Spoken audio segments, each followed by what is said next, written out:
Hello and welcome. It's round 6, the halfway point of the championship. And while for some, it's a downward slope towards the end of the championship, others, it's still an uphill climb with so many positions still to be fought across the numerous championships within this league. I'm Tim Cox with Sam Fitzpatrick as always. It's round 6, it's Daytona, Sam, and I know you're really looking forward to this one because it's your favourite track in the whole wide world. Yeah, anyone who's seen the late Apex will know that I came up with multiple reasons why I wasn't fond of this circuit, but this championship is always good. I'm sure it'll be good, and to be fair, whilst I don't like driving around this circuit, for racing, I will concede it is excellent. These long straights, Tim, are really ones to enable drivers to go for overtakes, even if they're not necessarily faster than another driver. They can stick in the draft, and therefore we're going to see a lot of pack racing, of course, tonight, Tim. 90 minutes, our longest race of the season. It is indeed, as you mentioned there. 90 minutes, it's the C format, the only race of this format throughout the whole season. And wow, but it's going to be I'm sure it's going to be a grueling endurance for some of those drivers out there who, as we've seen this season, will battle right from the green all the way through to the checkered. It doesn't matter which format we've done, whether we've done the 2 race, the single hour, or even the 90 minutes that we'll be doing tonight. It's going to be no different. And I mean, what can we say? We've seen nothing but drama. You know, last week, Monza, we returned back to Europe for returning back to America after a week away, and I mean, Monza was another classic, another jewel in the crown of the Apex Racing League GT3 trophy. Yeah, it was a little bit disappointing last time out at Monza, round 5 of the championship, that we saw a couple of the big runners early on unfortunately get involved. I think Paul Lang was one of the drivers who unfortunately got contact early on in that race, and then had a lot of catching up to do for the second 2 races, allowed very much Oscar Pye to be able to dominate that one. But yeah, we're now into round 6 of the season, been to a lot of high speed circuits so far in the championship, we have, haven't we? Tim, and this and Monza sorts of the epitome of that. Even Bathurst, to be fair, next week as well. It's very high speed, albeit has got some slow speed corners as well mixed in there. Yeah, very much more of the same tonight. Well, I mean, Bathurst for me, it's either it's all or nothing. It's a great race or death. It is normally the latter for myself, rather than the former. But Sam, talking about tonight, I mean, I would say where are they going to be the action hotspots? But it's most of the track really. I know you've got the bit of the the infield past turns 1 and 2 in through the International Horseshoe and then through the kink. But from that point onwards, once you get back out onto the oval, my golly, it's just overtaking opportunity, slipstream, left, right, and centre.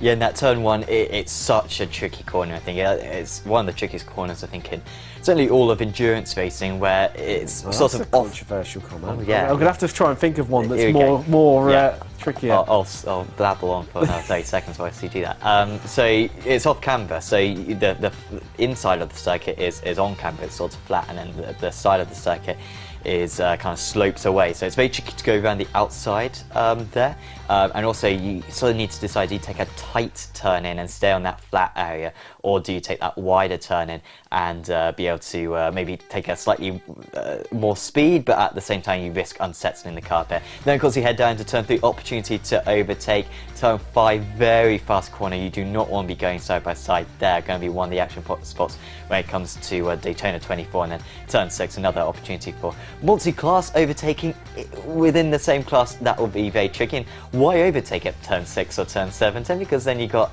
a lot of straights coming up as they go into the banking. Well, I suppose that's going to be one of the issues of, do you make that pass early on, or do you save it up? Because you know that if you do, then you're almost a bit of a sitting duck, really.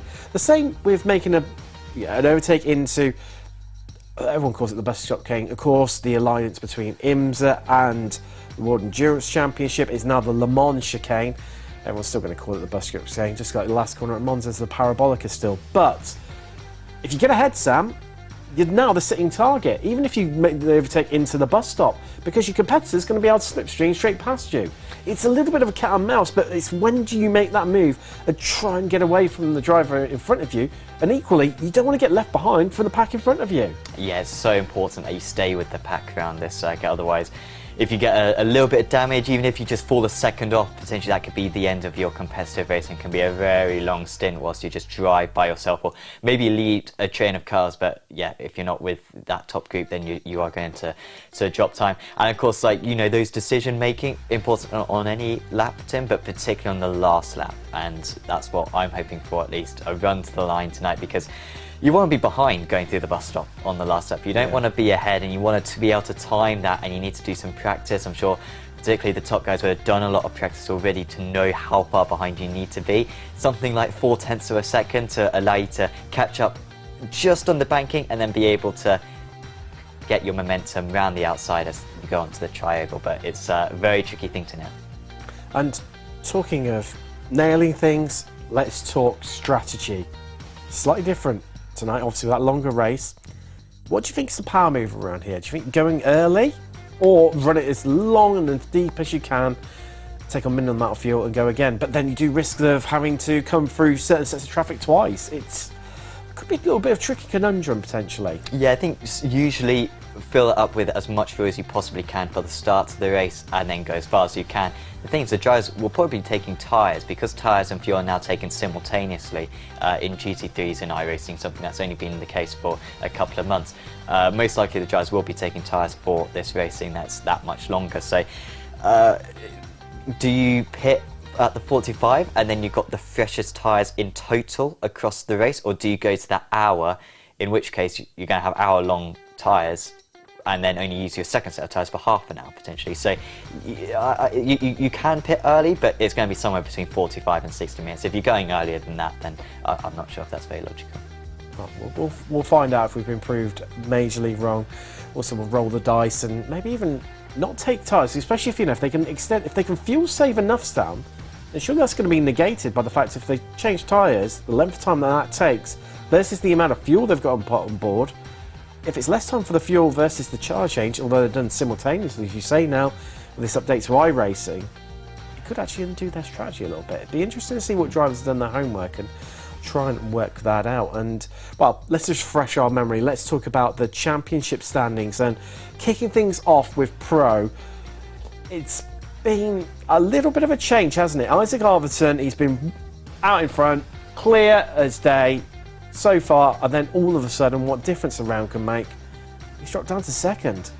Yeah, it's been really, really impressive from Arvidsson, but these scores actually include one of the drop rounds. So we've got 12 meetings across the season, and 2 of the meetings you can drop from your points tally. Well, you have to drop, you don't get a choice, you have to drop them. So Oscar's had a really bad round at Indianapolis, where of course he hit that curb, flipped the car. So that's now been excluded. And besides that, he's been very good. Had a bit of an iffy spa round, but he's still got a top 10 in that one. So he's been superb. However, Arvidsson and Fulini in particular have been much more consistent. Paul Lang has had a couple of mares. He's had a poor round back at Red Bull Ring, and I think one other poor round as well. So he really can't afford. So, you know, whilst Pai has got a good lead as it stands with the drop score, at the same time he's got a bit more pressure than the likes of Arvidsson and Fulini to keep on delivering. Arvidsson's drop week would have been last week at Monza, wouldn't it? So I think he was still like 7th or something as well. Exactly. So if you take that into an account, he's got change in the bank a little bit, hasn't he, Isaac Arvidsson? So it's going to be interesting to see how that one pulls out. Paul Lang, I think he's going to hope for a much better second half of the season. That bloke has got some serious pace. And watching him come through the field, yes, it's spectacular, but I know for a while he'd much rather be at the front fighting it out for the victory, and he's definitely got that pace to show. But our reigning champion, everyone else gone from the top 6. Yeah, because he wasn't around last week, was he? So that kind of sent him down. It's a shame, actually, because he's actually had a much better run of form. I think at Indianapolis, I feel like I think he got 2nd at Indianapolis, if I recall correctly. So that was a better form for him. So and in that Porsche as well, which a lot of the drivers are gravitating back towards. No Daytona bop for tonight. So the Porsche should be the most competitive car if we've learned anything from this season. In the Pro-Am standings at the moment, Mitchell Drysdale currently leading the way, Andrea Nutini very close there. And Aldous Utortus, I think, had one bad round, but yeah, once you bring in that drop score, he does get back into it. But yeah, Drysdale and Nutini, I think, are the strong favourites, if I'm honest, for that one, Tim. They've really established themselves as the one to beat. Nutini, absolutely brilliant back at Monza last time. Oh, he was battling up there with the pros, wasn't he? He had an absolute barnstormer at his home race. And likewise with Mitchell Drysdale as well. Another one who's really had that poor round. So I'd be interested to see. GT3 AM, though, that's being led by Salvatore Piazzese, who could have had an absolutely unbiblical, amazing round last time out at Monza, Sam, but he threw it away. Yeah, well, to be fair, I don't think it was exactly his fault. Well, he had... Yes. I'm being a bit super critical, really, aren't I? Tim got, if anyone didn't watch last week, Tim got very emotionally invested in the fortunes of Salvatore Piazzese. On British Sam, we love an underdog, and Piazzese was there. He was smashing it out the park. Yeah, I'm going to stay quiet now. Let you carry on. He would be a long way clear in the championship if it weren't for that. He was in 10th position, I believe, in that race too, and I think he lost something like 30 points or so because of that crash. So Gasparini and Russell still sort of in it, but yeah, really no major challenges so far has come up against Piazzese. Even Piazzese himself hasn't been dominant this season by any means, but at the moment there's a lack of main challenger. Well, that's the thing. He's just been consistent. And that's the thing. I mean, in some ways, for the championship and the neutrals, it was a good job that, he sadly had that accident down to Parabolica last time out, because if he hadn't have done, it's 50 odd points nearly clear in the lead at the moment. It would have been 70 potentially. Yeah, it would have been. And I think that would have been that's it. No, mathematically still possible for the likes of Gasparini, Russell, et al. To overtake him, but he'd pretty much got one hand on the trophy. Yeah, he would have been very tricky to catch in that situation. So, championship very much still alive, and of course there's extra points available for this round as well, Tim. So, actually the most amount of points across the entire season are available for this round. I believe usually it's 130 points for a race win. I think tonight it's 200 points for a race win. So, nice little bonus for a lot of the drivers. As qualifying just beginning, as you can see in the background, and so this is the most important one, Tim. If you can get a good result here, it's absolutely massive. And of course, the drop score, it doesn't care if this is like extra points or not. So basically, if you have a mediocre score here, it's better than a mediocre score somewhere else. So it's less likely this will be your drop round, is what I'm trying to say. So it's very tricky to drop this one compared to the other rounds. So basically, I'm saying it's very important. They want to do well today. Equally, they want to really maximise their effort today, so they can walk away with the most possible points. It works out for them. Will that quite happen? I get the feeling someone's going to go a bit gung-ho and it'll put the cat amongst the pigeons. Talking about consistency, though, let's talk about teams championships. And well, consistency has been the word of the day for these guys, hasn't it? Sim Race Sweden. And ironically, their worst results came last time out at Monza. Yeah, and that's what's eating into that gap between themselves and Race Anywhere, who had a really good round. Yeah, and also Tobias Olsen has taken a car swap, so he actually got a 50-point penalty. So that also ate into their points. Frustrating for Olsen because I believe he started off in the Porsche. Then we had that bop change to the Lamborghini, and then of course we had another bop change. And he's changed back to the Porsche, and because of that second change, he's had to take a penalty, unfortunately, for that. So that's sort of eaten into their lead. But the good news now for Tobias is that there's no more balance of performance, which is unlikely. I think maybe there'll be one for, of course, there is one for Daytona, maybe one for Bathurst as well.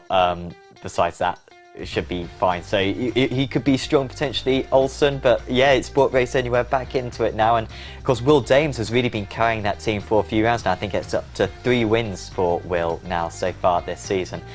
He's been one of the fastest drivers after missing the first round and having a poor second round. So he's really been able to tally up those points and giving them a fighting chance. It's a shame, really, because if Paul Langham has had that slightly better luck, which has been a lot of his issue, it's just coming down to luck more than anything, then I think those two possibly might even be the opposite way around. You never quite know, but that's the beauty of racing. But with qualifying, as Sam mentioned, well underway. We're going to head to a quick break while we head across to the commentary booth. We'll see you on the other side very shortly. Are you struggling for consistency in your sim racing? Does your iRating look like a roller coaster? If so, we have good news for you. The way to get more consistent is to first understand what you're doing differently than the professionals. And VRS is the answer. With our competitive subscription, you will have the telemetry, setups, tutorials, and everything else you need to fully analyze your driving. Our data packs and the ability to compare your driving with the best in the world will show you exactly where to adjust your inputs, change your driving line, and shave seconds off of your lap times. And our powerful and precise Direct Force Pro wheelbase and precision pedals are being used by some of the world's best drivers. All these champions agree that VRS hardware is not just the best on the market, it's also priced well below the competition. So if you're looking to upgrade to direct drive and the best pedals in sim racing, VRS is your answer. If you want to get better, get faster, and make it happen sooner rather than later, you owe it to yourself to find out why so many people are switching to VRS. You'll be so glad that you did. Visit www.virtualracingschool.com and learn why the best use VRS.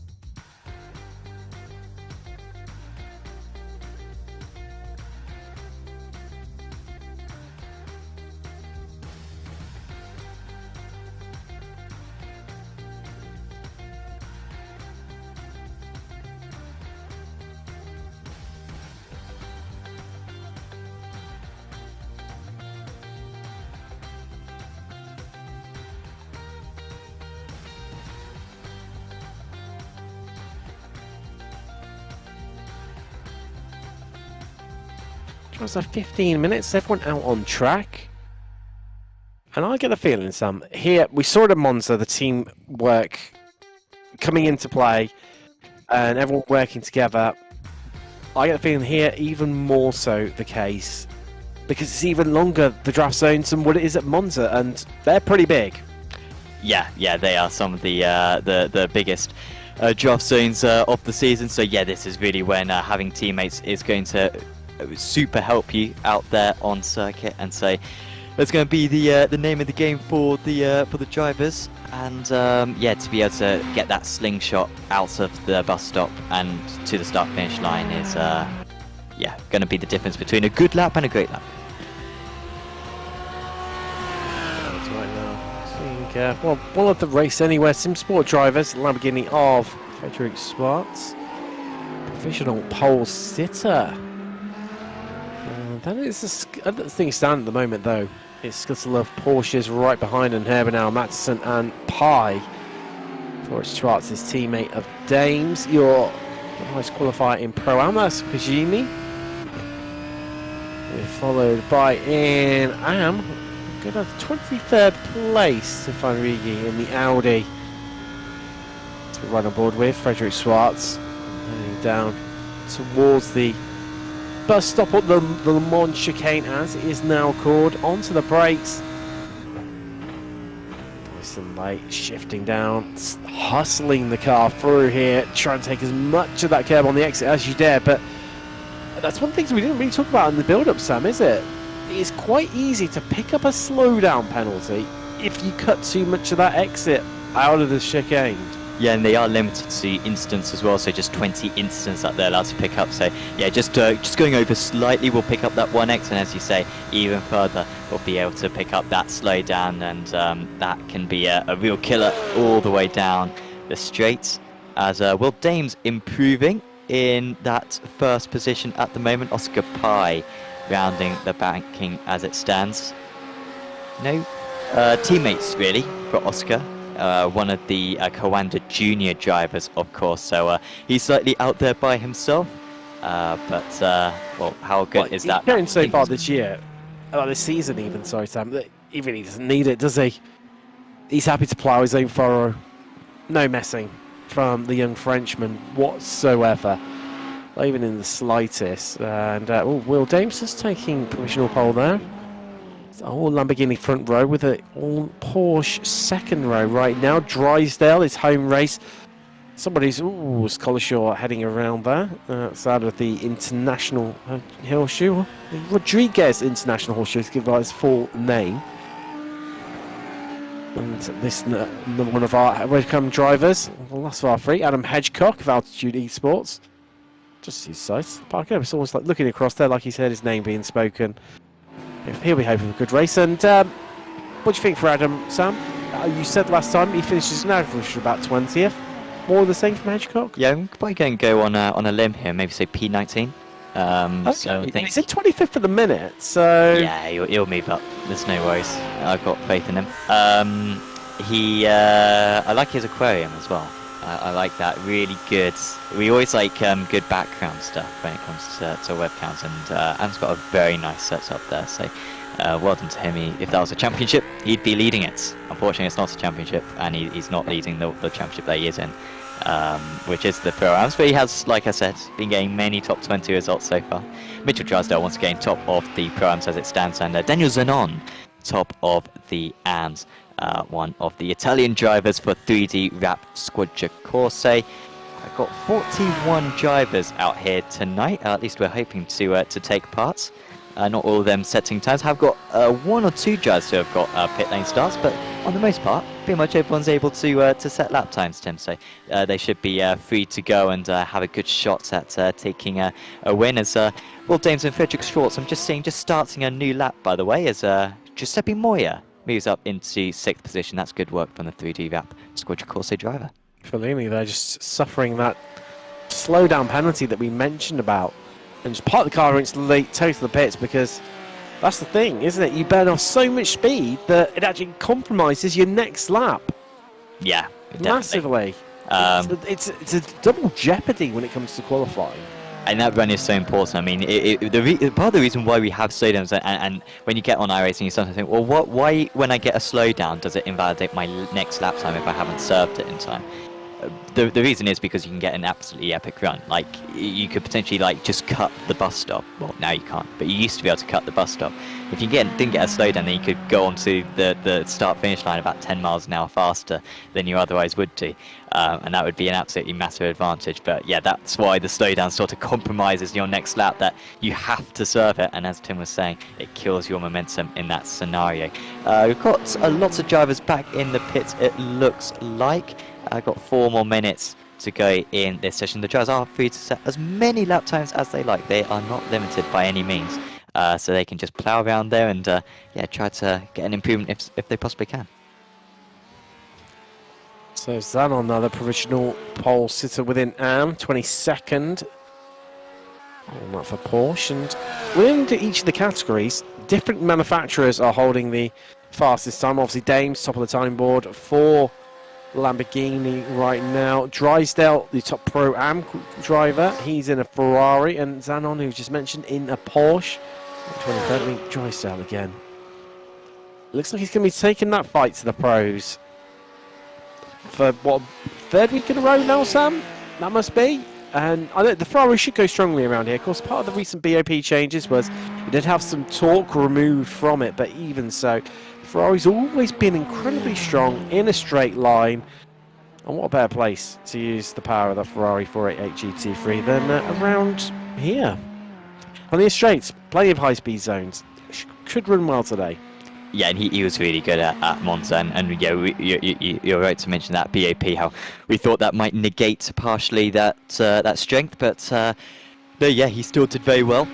And all the high-speed circuits, well, we have only had high-speed circuits really so far this season. Red Bull Ring is the other one that really stands out to me, where despite a very strong field, he was able to stick with the lead pack.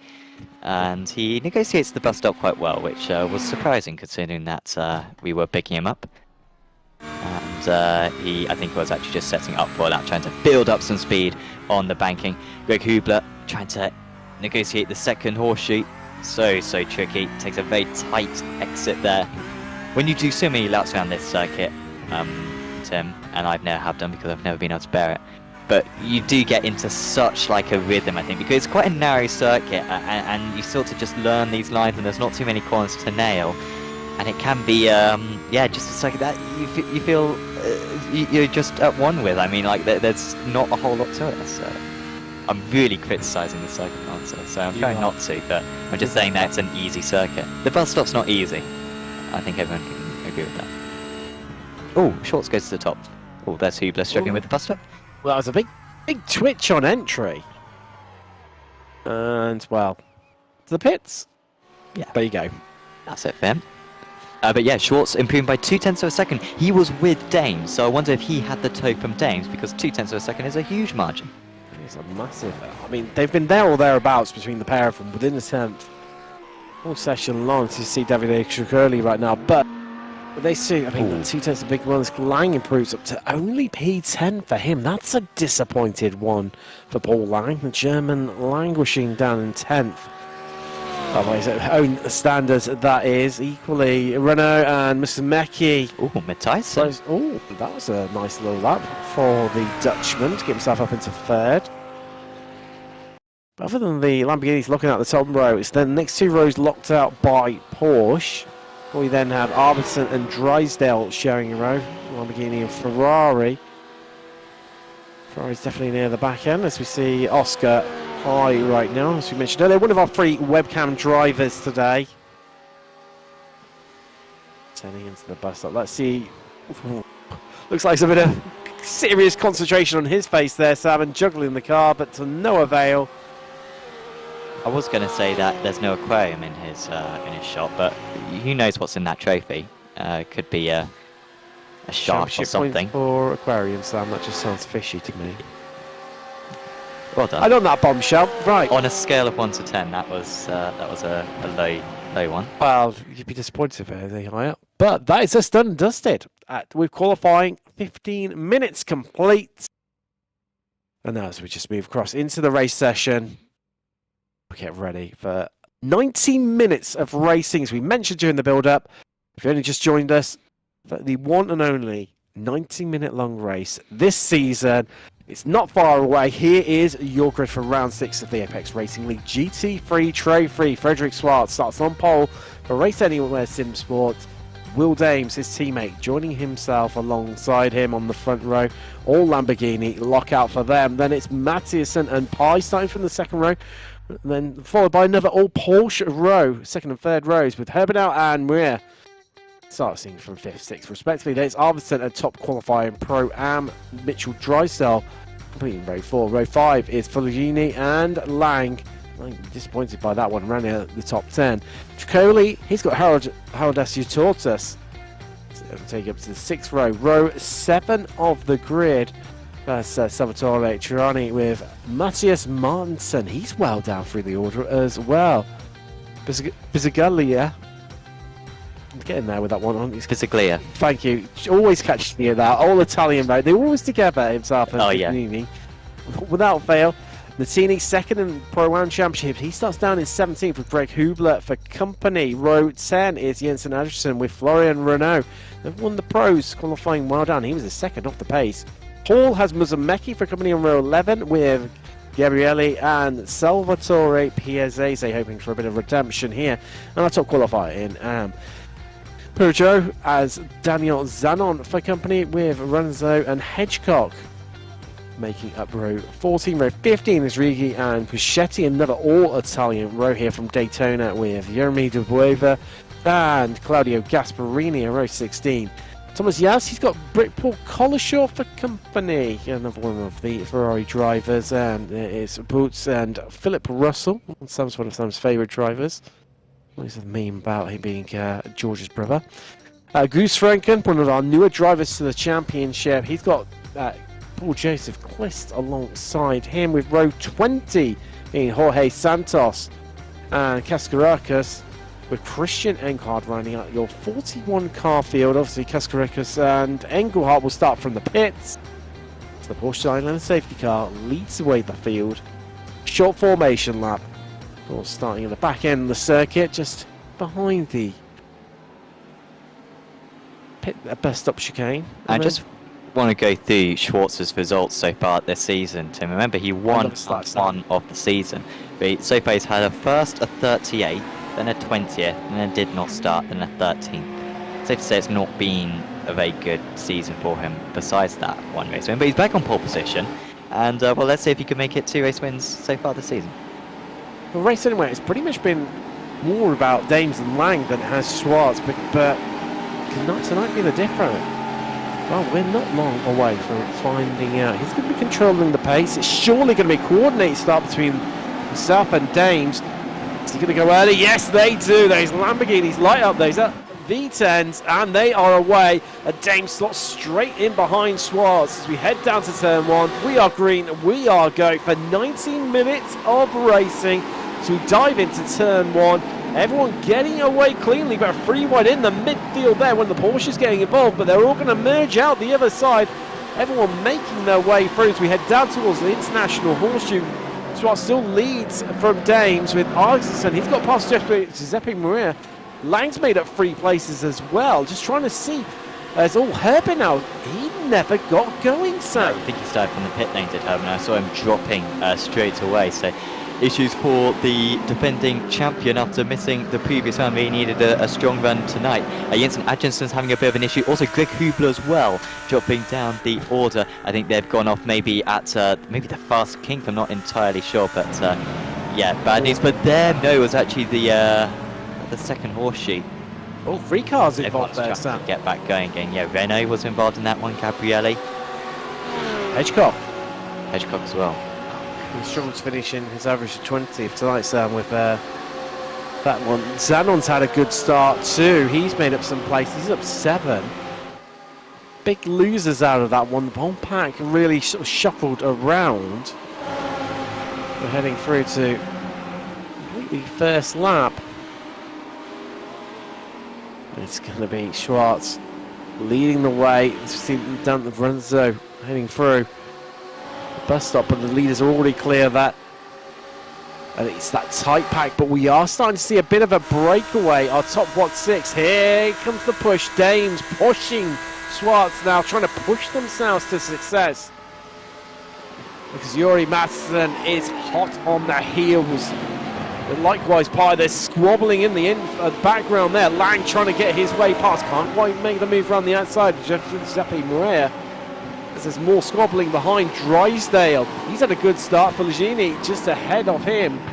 The American. He's dropped a place, but he's still well within the fight and still leading Am for now. But Utilita's hot on his heels.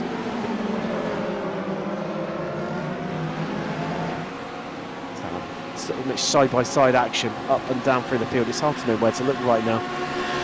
That's Martinson. He's had a shocker, hasn't he? He's one of the ones caught up in that incident clearly a little bit earlier on. See Pedro just having to spin in the background. That might cause further issues. Gasparini, I think it could have been. I feel like he hasn't made contact with anyone else. I'm just seeing Gasparini drop down the order. That's such a scary moment, particularly when it comes to multi-class racing.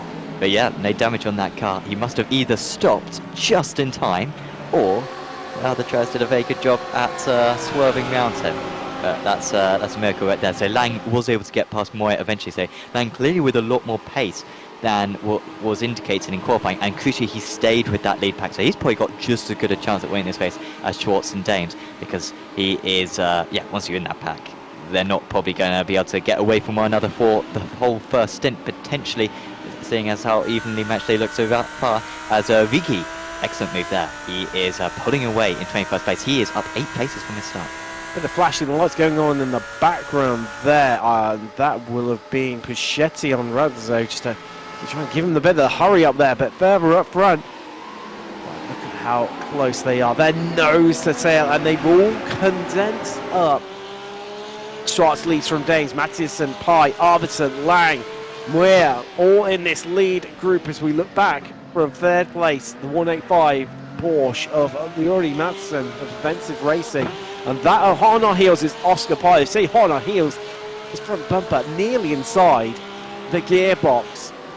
Oh, Mattiasen there. And Sam, surely need to be a little bit careful. They don't want to hustle and argue with one another too much, because that just means that they're going to end up tripping up and potentially losing the first pack. But they are coming up on a back marker I've just spotted. Yeah, first back marker of the night. There's going to be a fair few later on, albeit it should be I guess a slightly easier circuit to deal with. As we see, the incident with Atkinson's earlier on, and this involved, I think, 3 cars, and Hedgecock as well involved in it. Ah, there we go. He just got the side tap. And then did they rejoin? Well, maybe that was karma for Hedgecock if that was his fault in the first place. And then a spin there. Probably to Yuri Madsen. Yes. That was the 115 of I think that was one of the Simway Sweden drivers. And yeah, dropping down the order. Yeah, apologies. Yes, you are right. Wow. Still battles up and down the field. Hey, yes. Paul. Oh, wow. Normally you're pushing your teammate, but that's not what's quite going on here, is it? As Arvidsson's made his way past Pi up a bit further ahead. And the change to 4th place. That lead group's still shuffling around right now. You see everyone snaking their way through, and although it's been busy, Sam, but I think everyone seems to know and appreciate, you know what, this is a long old race tonight. Let's work a bit together here and play it a bit more sensible. As you see, Collishaw just trying to make his way past Ranazo here. With our webcam drivers in the field. Looks like someone's in the background there, taking their coat off. Is it a fish? Come back just in time to watch some great quality racing here at Apex Racing TV.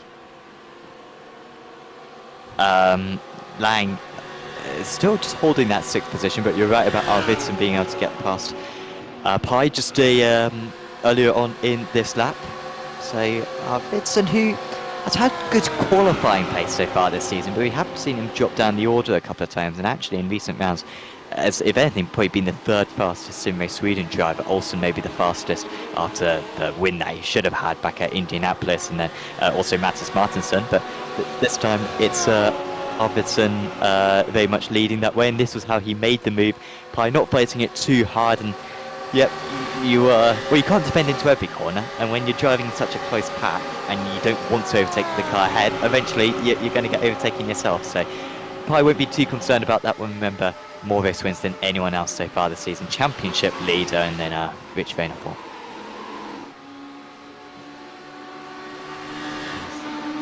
As you mentioned, Sam, plenty of slipstream action happening out on the tri-oval. Boots trying to find his way past. We're right on board with the Belgium driver right now. Seems to be easing off a little bit, playing it a bit safe. Jeremy DeRover, his fellow countryman, just in front of him. This train, Collishaw, the head of Ranzo, heading it up. But Philip Russell, he's not far behind too, making up this 5-car train. And in some ways, it feels like they are just only that little bit quicker than Manuel Ranzo, but not massively enough to make the pass and get it done cleanly. Yeah, you need to make sure of it, and as Puccetti, yeah, it's not worth going side by side through there. Very, very, very much scary stuff through the dogleg, and then into the West Horseshoe. To the point of, I'm surprised he even tried to make that one, Sam. Knowing that, yeah, it's not somewhere, you're going to lose a lot of time, it's just not worth it, just wait for it. But no, elects to lose, have a go and just back out of it, maybe just fought twice, a bit of a rush of blood to the head. This is where you can see on the right hand side of the tower on the left side of the screen just how many places drivers have gained and lost right now. There's all pulling up high as Dames, maybe trying to get a bit of fresh shot there into the heating system where they're all following so closely. I think it's mainly just to get like a little bit of a better run so he doesn't catch him on the oval. As here comes Matthijssen, he fancies like going ahead here. There's not a whole lot that. Oh, it's contact, and that could wipe out a few of our big runners, and it has done. And there's going to be a change for the lead as well. Matthijssen takes the lead, but the big news is Will Dames and Isaac Arvidsson, 2 of our front runners, making contact. Dames, he was at fault for that one, honestly, because sort of the guys who initiated it, I think mainly got away with it in the first place. So, yeah. Well, and also, while that's all happened, look, Yuri Martins made his way past Frederick Schwartz too. So was it Matthijssen's fault, or was it Lang's fault? I think it's sort of the question. Well, it would have been Dames rather than Lang, but we're going to need another replay of that one. Looking forward to when we can see that one. Trying to to pick that one. It was all happening so quickly. It's to try and whom to apportion the blame to. Meanwhile, the Fast and Furious racing continues. Bit gutted because that just break up our front lead pack and to lose 2 out of the equation early on. Actually, for the likes of Dames, who'd be disappointed by that one too after entering a bit more of a run of form within the championship. Isaacson too. They're down to 19th and 20th for a place respectively. So let's take a look at the replay. So they know that they're in trouble because Dames is pushing Schwartz. Yeah, so does Dames just not give up this one? I feel like Dames could be a little bit slower there. He's got the car sort of alongside at that point, does Tyson, and Dames, seeing that it's so early, could be a bit more patient, perhaps. I think Dames just thinks he's going to carry more speed through the corner and just nudges him, but then equally if Dames backs out of it too much, he's going to get rear-ended. It's what do you do in that sort of situation? It's tricky, really. You lose that one way or the other. I just hope that. I mean, it's bad for that to happen so early in a 90-minute race. This is a long race. Hope that doesn't happen to any of these guys come to 24. That would be a horrible way to end your race. 20. Oh, as we got Vincent, maybe. Yeah, Hassan. It will be because Dames was alongside him, and Arvidson's gone. Yes, he's into the. He's dropped. Yeah, I think he's even retired the car, Sam. Well, yeah, that'd be a blow to his championship. Blow for Simrace Sweden's championship as well. Has some pretty nice prizes on offer. Like a 1-year subscription to SDK Gaming and Pixel Racing Academy on offer. So it is very much worth those guys continuing if they possibly can to get that very nice prize. Your Tortoise leading the way in the Pro-Ams. He's been overtaking Dryso. He's been overtaking a lot of Dryso. 5 places is how does your Tortoise. 3rd place in the championship, and well, if he's going to catch up in the championship, he needs to gain a fair few points. But there goes the lifting and coasting from Drysdale, deploying the clutch and trying to save as much fuel as he possibly can. He's trying to go long in this first stint. I was going to say, Sam, did you hear that? Lifting and coasting into the bus stop. Place your bets now. It's turn 1. He's bound to do it. He's got to surely, but he's on a run. He's going to lift off here. But the high. problem is, if he does lift off, then Tricoli's going to go past him. Well, exactly. It looks high. It looks low. And is he pushing now? No, he heads low. We're going to have a free wide across the line. Down into turn 1. Drysdale, all of routes to glory blocked for him right now. He's trying to pick the fastest lane through turn 1. As right round the outside goes Filagini. Can't quite get it. Daniel Tortoise battling his way through.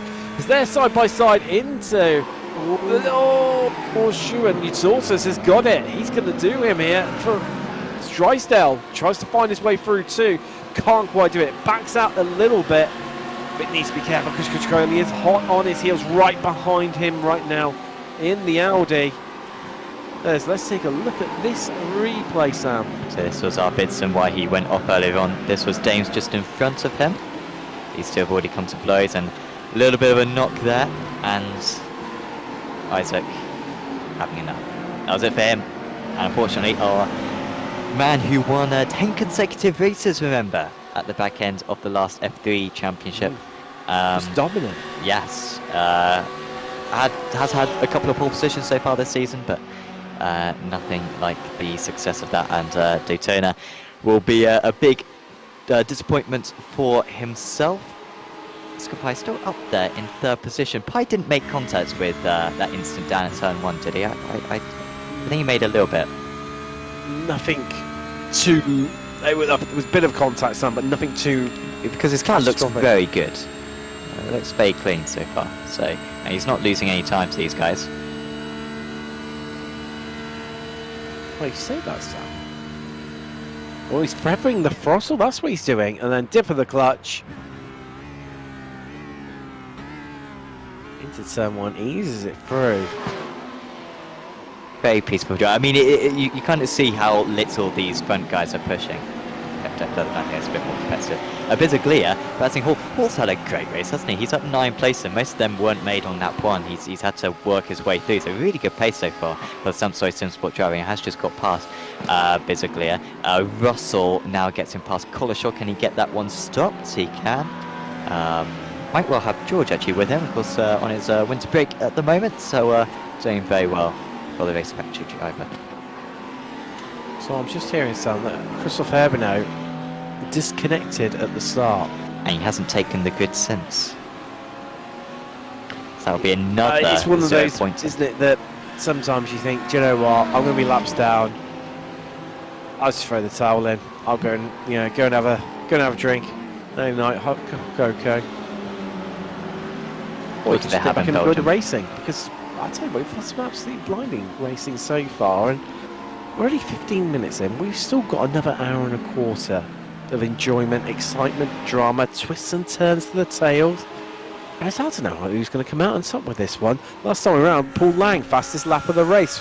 Looking back from Paradash Tortoise, your leader in Pro-Am right now. That's Pelagini just behind us. One of the pro drivers, Drysdale, then his Pro-Am foe. But here comes the run from the Italian. And while it's not a run, it's a push. Yep. I'm surprised. Well, Fulini, anyone who's watched so far this season, Fulini is maybe the nicest driver out there.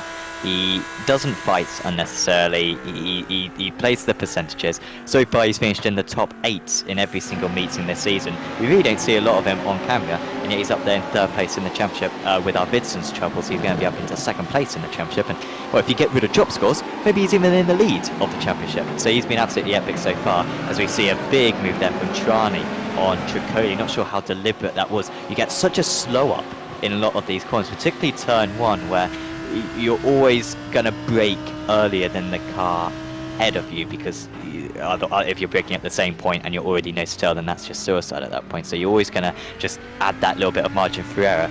And if every driver does that, then eventually you start braking about 100 meters earlier than you otherwise would do. Very much the case through turn 1, very much the case through turn 3. I think that's what's happening there with Trani being able to get alongside Tricoli despite braking pretty much at his normal braking points. But this train occupying from 6th place all the way down to 13th right now. Talking of Salvatore's, Salvatore Piazzete, son. 14th overall, leading in that. He's on an absolute barnstorm because his closest competitor is Zanon, who's down in 18th. So their countryman. It's just got a little with Trani. Was that a slowdown, Sam? That was a bit close for comfort. He's gone high. I think this might be. Yep. Yeah, he's trying to burn it. So it's not so bad at this point in the race, especially when you've been in the draft for so long. So it won't be a huge slowdown for him, but he might lose out to Hall, who'll be pulling alongside us right now, just on the inside. But Trani knows, let's just make sure that we serve it, don't get any penalty. You want to serve it at the last bit of it on the brakes down to turn 1, and actually that's cost him a bit more time than I thought it would do. And then Gertie there, like where he just came off track trying to do the right thing, give a wide berth to everyone to land on the inside, and of course as least friction as possible. Nearly lost the rear end as the flash of the lights there from Florian Renault to Philip Russell, who's ahead of him. Collishaw, well, he's turning up the pressure to absolute maximum here. 3 different manufacturers. This is why we love GT racing. Lamborghini, Audi, Ferrari. And it's the Audi trying to squeeze its way up the inside. That's Florian Renault. And he's got past Russell. What can Russell do to respond? There's Paul Collishaw. Well, he's got the best seat in the house, and certainly has from at home with that VR headset on, Sam. He's getting all in glorious high definition. Yep, helping him out right now. Must be, do like this Daytona circuit when it's at night. Can't see the empty crowds. So that is a... oh, come on guys, let's be nice. Maybe that was too bad. It's always a bit scary when you've got a car glitching out like that. A bit uncertain where everyone is. But they kept it all in a row right there. All just at the back of this one. Then comes the Salvatore's, well, behind Panini, that is Trani and Piazzete. Martinson trying to catch up to these guys. He will be onto this pack eventually. But has had a bit of a setback so far tonight. Matthijsen still leading the way, but burning through a lot of fuel right now.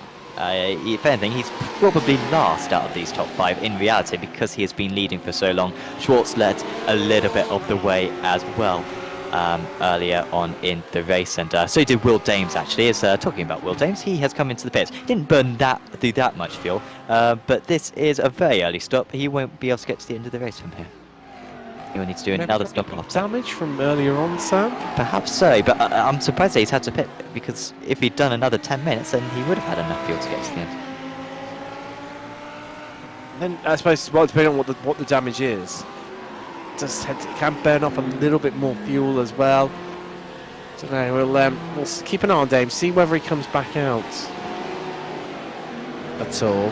He's not going to fall down to dead last, so still a bit of skin in the game, and I think it's just all about recovery and get as many points back as possible for Dames. But doesn't mean that the front just spacing out a little. It's not as aggressive or as compact as what it was, where Dames and Arvidsson had their coming together a little bit around about, what was it, 10 minutes ago. I think they've calmed down a little bit. Yeah, I think they've seen that and sort of got a bit scared. Credit actually to Pai, Lang and Moya for actually keeping up with the top two, because we did have a few gaps there and they had to close up some gaps which were over a second big, which is pretty much where the draft ends. So they had to put in some good laps for a few laps there in order to bring those gaps back down and reorder that pack, because I was concerned when I first saw that crash that we'd be down to a lead pack of 2 and we might have a little bit of a damp squib race tonight, but anything but. Here comes Hall, not braking.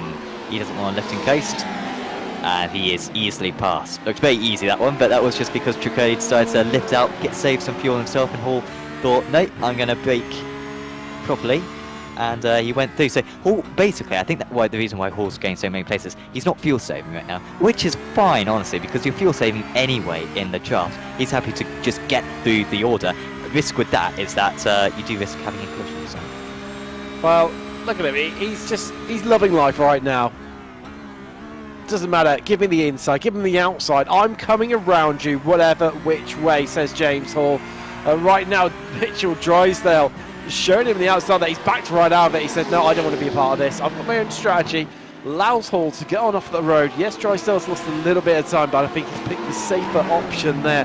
In terms of his race, Martin up the inside of Piazzese, and there goes Nutini. Yeah, he's going to follow him through too.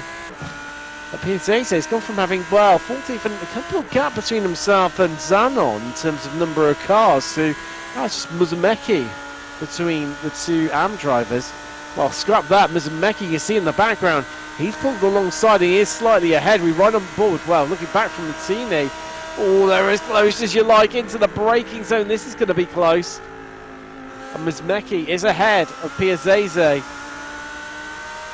So I was getting a bit worried there. That was extremely, extremely close. And here comes the bump and the push along in the draft.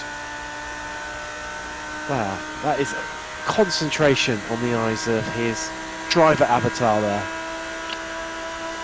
Yeah, remarkable stuff there. Well, the 117 just lifting out of it. Oh, there goes the move. Piazzese. Of course, Piazzese is an amateur driver in all of this and lost 3 places in what? Oh, no, that's contact. They've all done very well. Piazzese is fighting this one. I think he's a little bit frustrated with some of these guys because they didn't show him a whole lot of respect when they were making their way past. And so he's thinking, well, I'm just going to do the same thing to you. And, I'm sorry. Musamechi will be very frustrated because he can see those couple of cars get away from him. He doesn't want to drop out of their draft. But Piazzese back up into P16, albeit I think it's only a matter of time till Musamechi makes his way back past. And just think about it, from P10 down to P18, we have 8 Italians in 9 positions. You love to see it. Where going is it? There's a lot of them in the Pro-Am category. There is. It is basically... If one of them the doesn't win the Pro-Ams, and right now, Drysdale's in that one, but Nutini is fairly close, it would be a disappointment for, I think, the nation of Italy if they weren't able to clinch that one. Like my parents are not on me, they won't be angry. Not angry, they're just disappointed. Be disappointed. Looking back through, it's Tortus right now. That's Filagini, another one of our Italians, but he is in Pro. And how quickly, for me, is James Hall catching? Well, there you go, he's in the slipstream, but Filagini just balling out of it alongside Tortus. Tortus our leader in Pro-Am. All in Drysdale coming along quickly. Hall quicker than everyone, as we said. Hall is definitely not fuel saving, and he is pushing and he's squeezing, and he said, I've seen the gap, I'm going to have that at the inside in turn 1, and he squeezes Pellegrini to the outside. I'll tell you what, this is an inspired drive from Hall. I know he's done away with all of the strategy elements. He's not fuel saving whatsoever. He's just going for it. And do you know what? Hats off to him. And if this works, it's going to prove to be a masterstroke. I will do. This one's getting a bit personal here. Come on, guys. Oh, it's all good. Means Mechi's passed, albeit he will be very vulnerable for the next few corners. He's going to send it. Piazzese, not at the moment, of course, championship leader in the AM category. But no, you're absolutely right about Hall now at 14 places from the start. By the way, great pace from How Does Your Tortoise. He's actually matching the race leaders right now. They're really not losing any time. So that gap's only at 3.5 seconds. I was just thinking about Fulini's chances at winning this race, which he hasn't really come close to at all so far this season. In fact, no podiums for Fulini so far this season. Not at least overall in a race, as Hall makes his way past your Tortoise. Now, let's see what Hall can do. Well, this is a good testament to see what his pace is actually like. I think it might be best for Hall to stay behind your Tortoise. I'm not sure if he's got the outright speed necessarily, but to be fair, he's been able to gain 15 places in 26 minutes, so I don't want to count him out, but here comes the draft from your Tortoise. Will he just go straight back past, or will he bump draft him? He's going to try to go straight back past, and there goes Fulini as well. He's looking to get past as well, but don't expect Matteo to make any rash moves. Well, you wouldn't be so sure, so you see Drysdale just backing out of it. This Hall straight up the inside, straight back on it, and squeezes wide for Ladini. Oh, but there's someone on the inside. There we go. There's contact. Hall's around. Your Tortoise around. I'm not too sure if Drysdale wasn't caught up in that too. I think everyone else just avoided it. Fulini made it through. Well, they all sort of made it through. Right? Oh, don't do that, James. You're going to get a big penalty. I think that might not even. Oh no, sorry, I got completely lost where they were on the circuit. My bad. I thought they were cutting that entire corner. Oh, no, that is. But that would be very, very bad. And briefly, they were P1 and P2, but EA have gone back to their rightful positions. Well, that was. I know, that's the risk that you play by fighting for positions. That was definitely not the right thing to do, to fight for that position. I don't know who should have waited behind, but one of them should have waited behind, because there was side by side into turn 1, and frankly, even if they didn't make contact, they would have probably done that a few more laps. So I think Fulini will be delighted that those two are out of their way, because, yeah, now that batsling that James Hall was sort of causing there is going to end, because Hall has been sent back. He had gained 16 places. He's lost 13 of those places.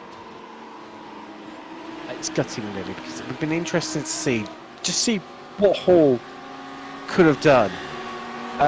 Because he was catching, here we go, there's a replay of it. So just squeezing wide to the outside, but then that... oh no, Fulini wasn't alongside. I thought he got alongside, but... and he comes back at him, Sam, and... I'm wondering whether he had his spots just being triggered on the, by the car on the inside of him. Yeah, which would have been Pellegrini, wouldn't it? Fulini, yeah, was on the inside. Fulini, and wow, it's all ended in tears, didn't it? He's eventually saving a lot of fuel, isn't he? He was lifting off before the start-finish line, I think. There, not sure what's going on. It's all doing it all over again. Oh dear, it's like history repeating itself, and there's a third car. Involved is Thomas Yaz there, squeezing his Audi R8 in between the pair of them. Now he's on a bit of a recovery himself. Not just these two. You're not sure what happened to you, Yaz, earlier on. He's up 16 places. Apologies. 33rd, but even then, I'm surprised that he's... although the field's not that spread out, so we've got 20 seconds between the leaders and Hall. So that Hall had a spin. It's quite surprising. So the Tyson's pace hasn't been great, albeit actually just looking at the gap, it's up to 1 second now for Jorge Matyson. Has he been able to break the draft? No, there's still a bit of draft, but Schwartz is going to have to put in some good times here in order to get it back. This is maybe the closest we've seen the pack all season so far. It's looking very competitive. Good line there for Schwartz, and there you can see the gap did open up that last time round, but Schwartz really nailed the Le Mans chicane, and he should be able to get this gap back down to about 0.7 of a second by the time they get on the brakes for turn 1. we go. So you can physically see it closing. Now let's take a little look at the replay here. Oh, wow.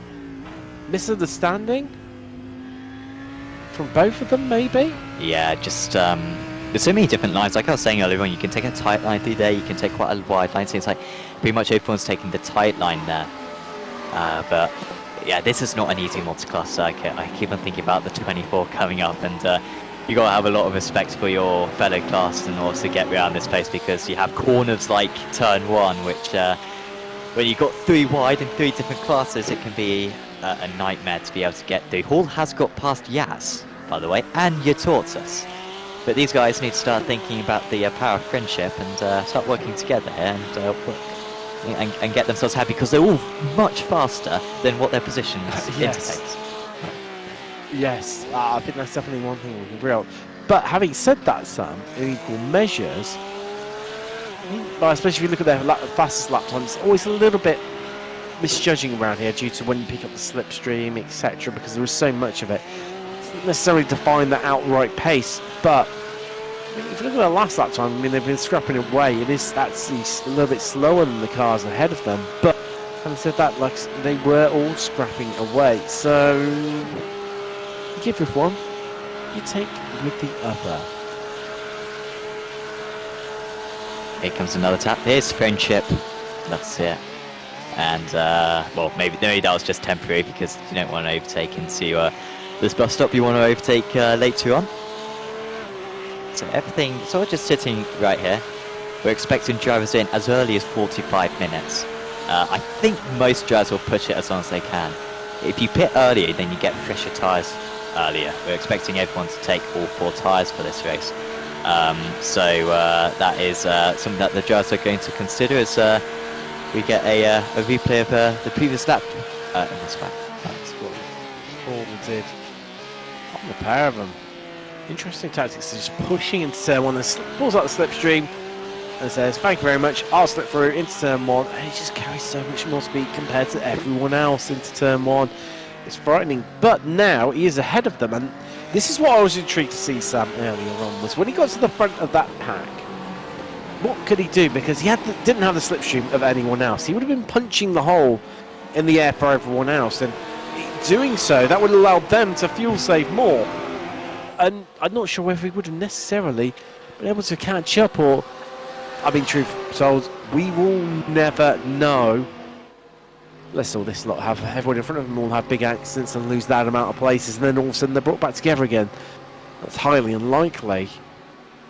One thing we tell you for definite, with 32 minutes and 45 seconds complete, Yuri Matson leads with Schwartz second, Pai, Lang, and we're making up this top 5 group, this little micro train right now, with Fellini in 6th, Drysdale 7th, and also Lido in Pro-Am, Tricoli 8th, Bisaglia in 9th, he's 2nd in Pro-Am, and Paganini in 10th, last on the podium in Pro-Am. Then it's Trani, Matson, Piazzese, who we're on board with right now. Piazzese was the fastest man on track that last time out.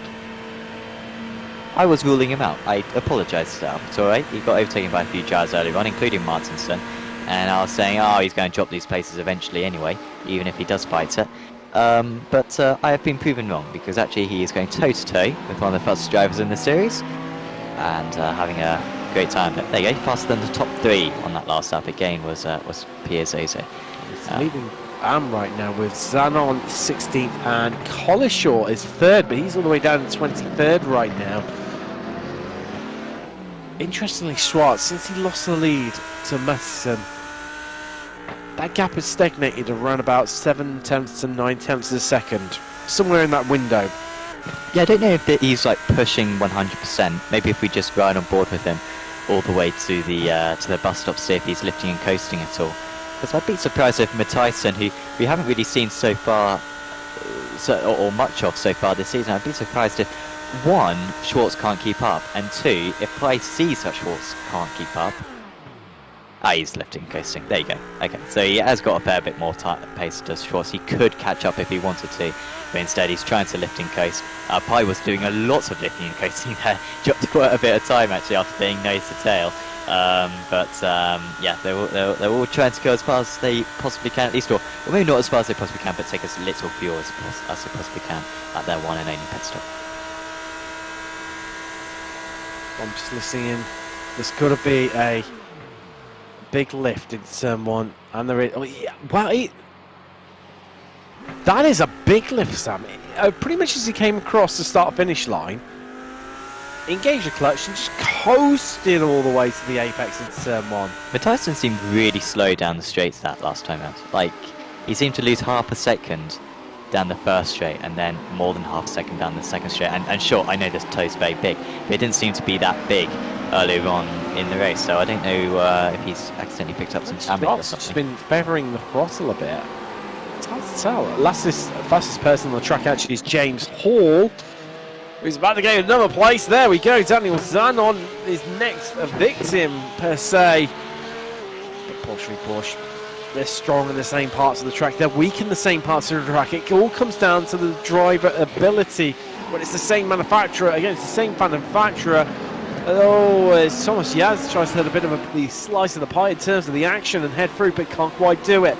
Zanon still side by side with Hall, but is going to have to yield here. Was that contact? I think it was a little bit. Oh, no, that's Hall off into the wall. He's gone. That's big damage, Sam. And he just bumped into the back of her. Now he set the fastest lap of the race on the last lap, and by quite a bit of a margin as well, Sam. There's only, what, 2 other drivers who got into the 1-minute 43s. They made up 4 others, and he was the fastest by some 3 tenths over his closest competitor in terms of the fastest lap. That's certainly not going to happen with that amount of damage on the car, and he's back to exactly where he started after his trip up to the front. He's all back to 21st where he started this race, so in some ways he's gained nothing, but he hasn't lost anything over the last 36, nearly 37 minutes. Yeah, the only other man who's still where he started is Jeremy De Boiver. Started 31st, remains in 31st. I wonder if you could go through as well. This is getting very close. Big pack of drivers here, nose to tail. This was all part of the battle we saw earlier, isn't it? And on, and Yatorsa still going at it. Yaz has been able to pull away slightly from these guys, and yeah, there goes Yatorsa. Not quite past Anon. Hopefully these guys escaped too much damage from that collision onto the banking on that previous lap. But now Zanon staying ahead. Quick shouts out, by the way, to SDK Gaming, the providers of our overlay that you can see up on screen. Really is the absolute best timing software that you can get for iRacing, providing that overlay, as I say, also live timing that is essential for us commentators. Also, we can sync our cameras to a broadcaster's cameras, and that's ideal when it comes to iRacing streams. Also brilliant for producing your stream as well on Twitch. So do check out sdk-gaming.co.uk in order for yourself to get a subscription. Also, great for adjusting your team strategy on the fly. Oh, that's a good shout, yeah. Your most accurate live timing on iRacing, and its brilliant fuel calculator, and well worth giving it a go over this weekend with Daytona 24 Hour, which neither of us are racing. So we'll see Drysdale pushing Fellini along, pulling out of the slipstream, down into 1. There you go. Drysdale, it's another great performance from him. The Pro-Am. That gap's come down, hasn't it? I'm sorry to interrupt him, but Moya to Fulini, that was up about 6 seconds at one point. That's a 3.5. I'd love to see that fancy graphic that I love. I know when Hall was on the back of him, it was 3.75. That's Anon losing out to Yaz and Yatorsa. Oh, so he got past Yaz then. And then, well, he was trying to get past Yaz, I think. Ooh, come on, Finship, guys, Finship. And Yatorsa will have the upper hand there. He's got the bets to exit, and he's got the inside line. He's through to 17th, but by no means is that one over. Here we go. Yeah, it was over 5 seconds. Didn't reach 6 seconds, I was exaggerating, but it's come down a bit, so But it's come down by another 3 tenths on this lap alone, Sam, because it's down to, what, 3%? It's about 3:30, 3.3 seconds. It's down to 3.10 now. Fellini will be using a lot more fuel. We should be emphasising that. These guys are using the same amount of fuel as they're sipping a thimble's worth of fuel each lap, these guys out in front, aren't they? I mean, Matyson is... that, Sam. Second sector, on this lap, Yuri Madsen, our leader. But that's the corners. I mean, he said the first to second sector of anyone so far. So, is he starting to get a bit of a hurry up? I mean, we're at that 40-minute mark, starting to, well into pit window territory here. Is it, right, okay, I'm going to come into the lap pits with, I don't know, say 1 point, with 9/10 of a lap of fuel. Do you know what? Let's put the foot down, stick in some quality laps just to bring that barrier gap down a little bit. And make hay while the sun shines. Well, not quite here at Daytona. It's night time, but you know what I mean. Yes. It's a bit odd just watching them go into turn 1. I was like watching a Formula E race because it's totally silent. You just hear a very light humming from the cars as they go into some of these corners. So Matyson, I think, still fuel saving a fair bit, but does pull away a lot on the infield. Short's just fuel saving absolutely everywhere. I wonder if you could see some of the drivers a little bit further down the order in our 20s or so, who are currently out there. Santos in 33rd position at the moment, Vigi in 32nd, De Boiver in 31st. There is a live timing link actually in the description below. If you click on that, then you can see the full order. All 41 drivers, 40 took the starts, and we still have 34 running in this round 6 of the championship. It's Clist through there, and still he's set up behind Gus Franken. Dutchman, one of the newcomers to Collishaw and Russell. They've had a bit of a... Oh, that's why their live timing's going a little bit awry. For sure. Russell's still dropping. He's lost a bit more time though, hasn't he, Russell? Oh, it's into the pits. There's Russell. Schwartz and Lang, they're both into the pits, the two teammates, so that's clearly a coordinated move from those two. Coley sets the new fastest lap of the race. He's going to 1:44.33 last time around. Sorry, 43.33. That's a astounding lap from him. Are they going on the jacks? Look like they were actually.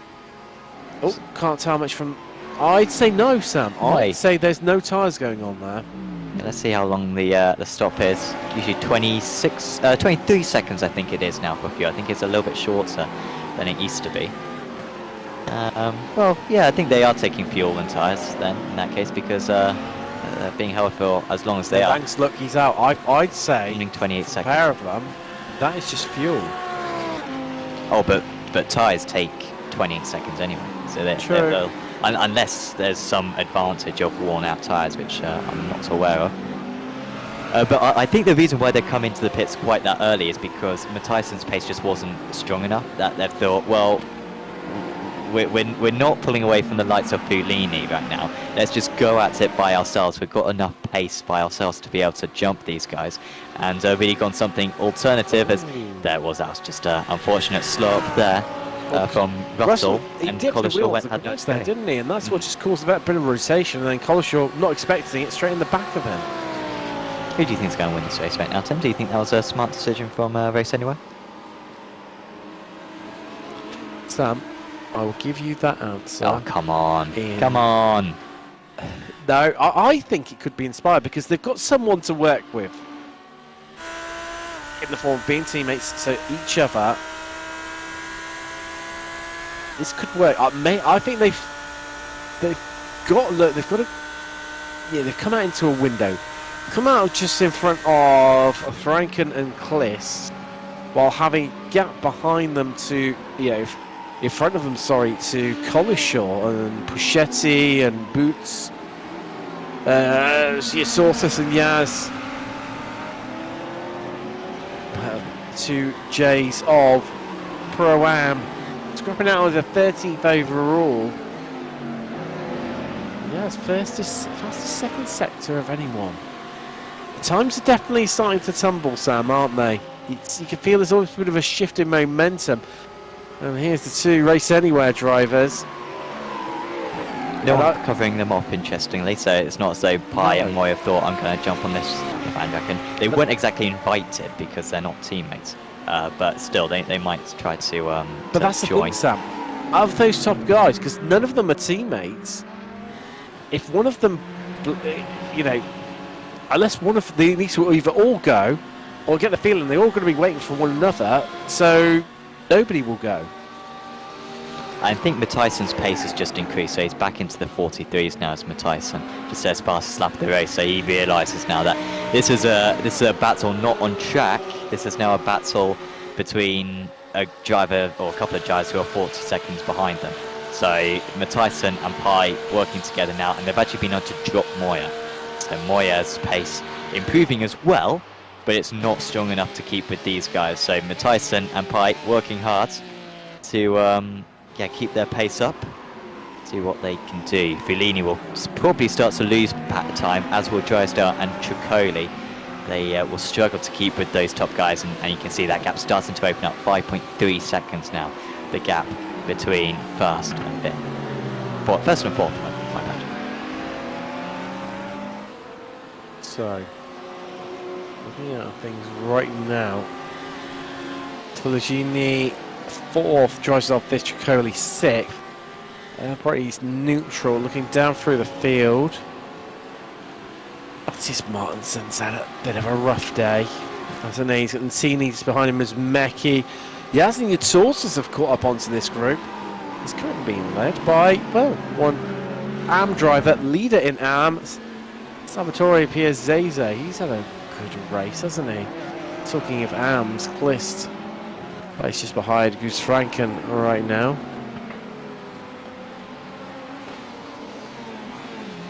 And Oh no. No.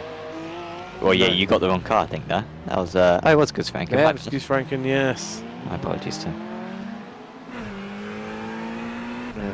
Excellent profile picture there for Gus. We want more profile pictures, please. Albeit a transparent background is preferred, I will just say, but still, excellent photo. There goes Matthijsen, being pushed along by Pi once again. Let's see what their lap times are. So mid 43s then for these guys, and then for Lang and Schwartz, 43.7. So at the moment, these front guys, I think this is now a four-way fight for the lead. Currently, Matthijsen and Pi delivering the lap times that they need. Now, when it comes to fuel conservation, pretty much the same book for both of them. I mean, they're both pairs, and so they're both going to be same amount of fuel. The more cars you have in a pack, really, the more fuel that you save, because, well, as long as you're rotating it between the lots of you, there's more kind of people to share the lead responsibility, and that's where you're using all the fuel. But I feel like Oscar Pi might well be the favourite to win this race right now, as Lang. I'm not sure. We'll see. Well, I like this contrast, as just interested to see Lang and Schwartz on that lap. Oh, they were quite slow on that lap. They lost half a second to the race leaders. So right now, they need a little bit traffic coming into play. Maybe. Wait, shout out to Jorge Santos on board with the best sounding and only, disappointingly only, GT3 in iRacing.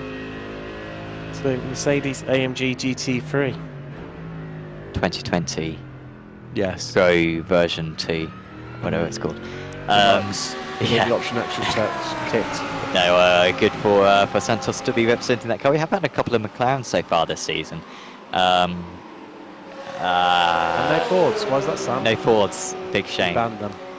Yeah, so bad. Well, definitely anyone would pick them anyway. It's a shame, really. You'd like to see it just for the memes almost. As our top two go through, followed by, well, Drysdale, hot on the heels of Fellini, and Tricoli still. I mean, these guys are they're playing the safe game. You can tell, can't they? They're thinking, do you know what? We're not as quick as the guys in front of us. Let them scrap it away and try and work out what they're going to do. We're just going to carry on. I mean, Drysdale especially doesn't need to worry, because he's 6 seconds ahead of second in Pro-Am, Pagini. he didn't need to worry about it. He's got it sorted. He's got plenty of bag in the championship too. As Hall runs, Bichetti all into the pits.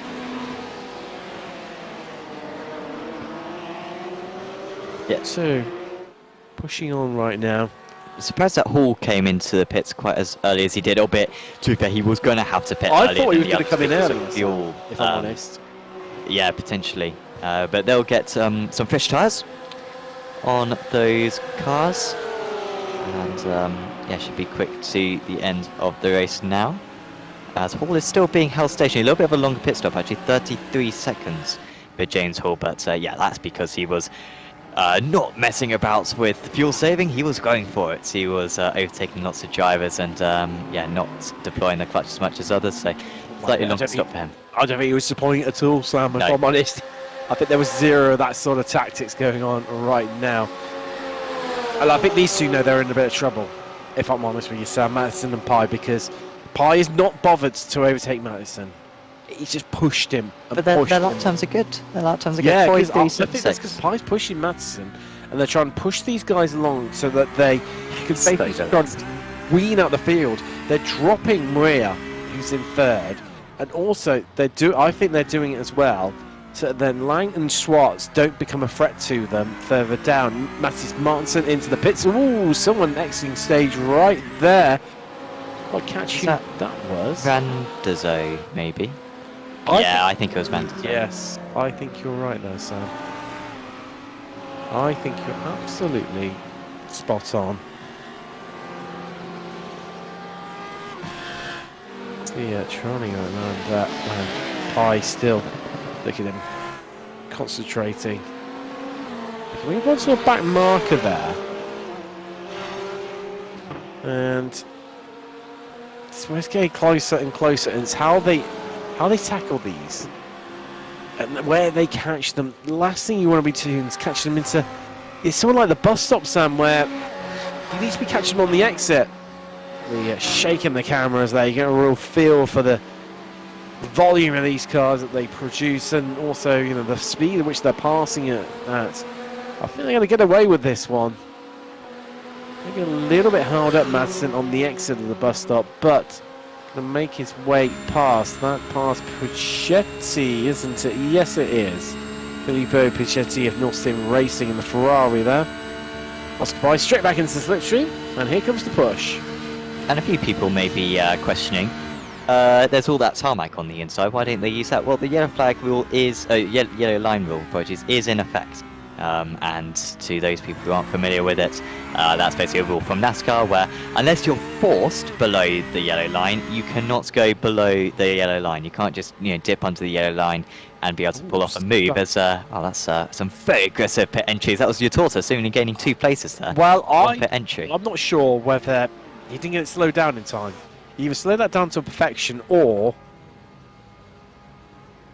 he's going to get a penalty for that. As he's into the pits, Trani, Piazzese, Thomas Yaz, Kaskarokas into the pits too. Now, Lang and Schwartz are up to 13th and 14th respectively. Last time round, they're slightly slower still than Mattison and Pye. Yeah, that wasn't a great lap for Madison and Pye, was it? But it was still quicker. Yeah, they still had Schwartz. enough. So I think if they pitted now, the gap, if they have the same length of pit stop, probably be about 2 seconds, most likely, and that would be enough to break the draft. So they're doing what they need to do. Shout out, by the way, to Apex Racing Academy, another sponsor for this broadcast and for this championship, offering some great prizes as well to the drivers and teams champions. Apex Racing Academy providing setups for many different cars, as we see Mattison into the pits. Apex Racing Academy supplying setups for these GT3 cars, along with single-seaters, Radicals cars, prototypes, and much more. So do check out apexracingac.com in order to get yourself a subscription. Fantastic for those setups, and also group and solo coaching sessions from some of the best drivers in all of iRacing. There's the Jacks. I don't know if they did take the tyres earlier on then, to be fair. Well, then race anyway, because it didn't look like they were elevated whatsoever. They looked firmly grounded. They didn't. I think, well, find out in a minute. That's in for Ligini, Mecki, Zanon, Renault and Pedro all into the pits. Now, this is the interesting one for me. So, Pi did not come in at the same time. He's now got to do this one on pace. Yuri Matson is going to come out. Well, where is he going to come out? Actually, keep an eye on Lang and Schwartz. I think he'll be ahead, Matthijssen. Oh, there's the push going on. Schwartz just giving Lang the bump. The boost down into turn 1. They're onto the brakes. They're hooking around. Where is Yuri Matson? Keep an eye to the left-hand side of your screens right now, viewers. Where is he? Well, that is him in front of us. There we go. And it's not worked. The undercut. Yuri Matson's come out a second and a half in front of Lang and Schwartz. But those two working together, they will close up that gap quickly. Thing is, where is Pi going to come in? Now, for all that fuel saving, Sam, Yuri Matson was stationary for nearly a second longer than what Lang was. Matthijssen wouldn't have been saving that much fuel though, because he was leading the way from pretty much about minute 10.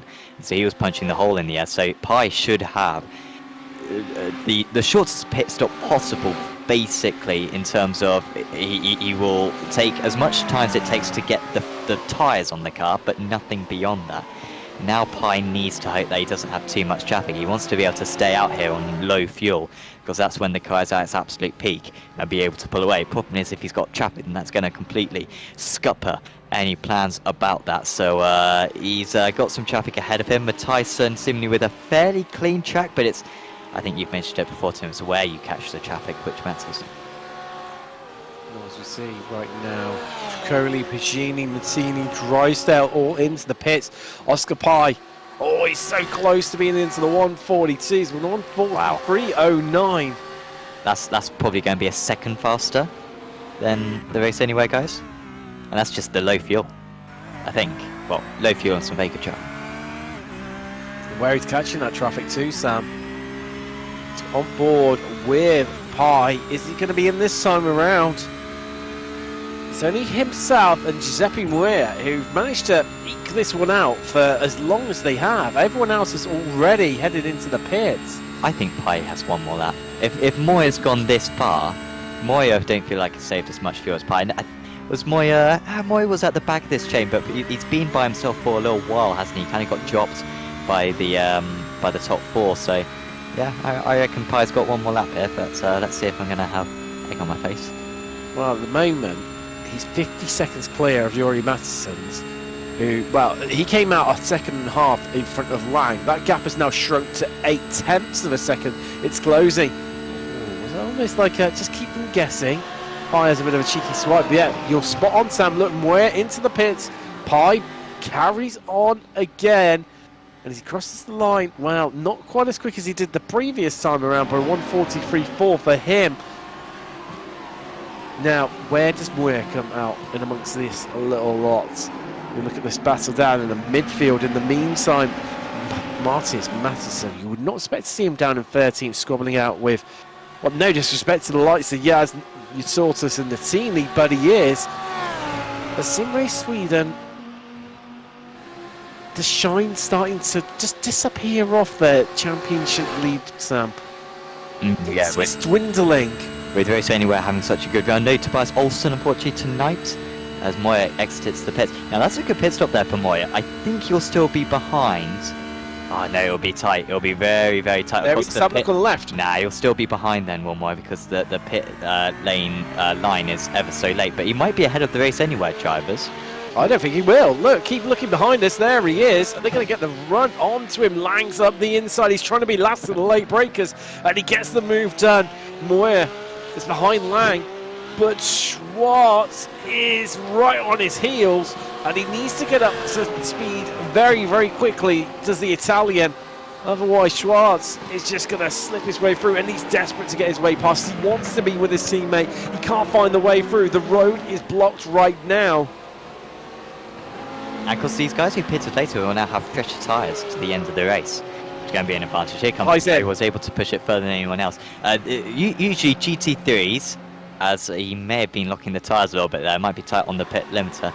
But this GT3 is generally a good rule of thumb. They can go an hour on fuel. Here at Daytona, because it's such a high fuel conservation circuit, or high consumption circuit, apologies, it's very tricky to save that much fuel. You're aiming for 55. So the fact that Pipe has gone nearly an hour is very impressive, as we've got a fantastic battle up on the screen. Your Tortoise up ahead of Yaz, and Nutini is going to take advantage of this. I feel like Yaz has been in the wars pretty much since about minute 15, when he was having some absolutely brilliant battles with James Hall and co. But that has not stopped. So Pi should have a couple of seconds advantage, I think. Yeah, I think he's well done. Yeah, on pit exit. He's massively done this, Sam, because they're only just coming past the pit entrance now. Is Yuri Madsen leading up wow, this look train. at that pit stop.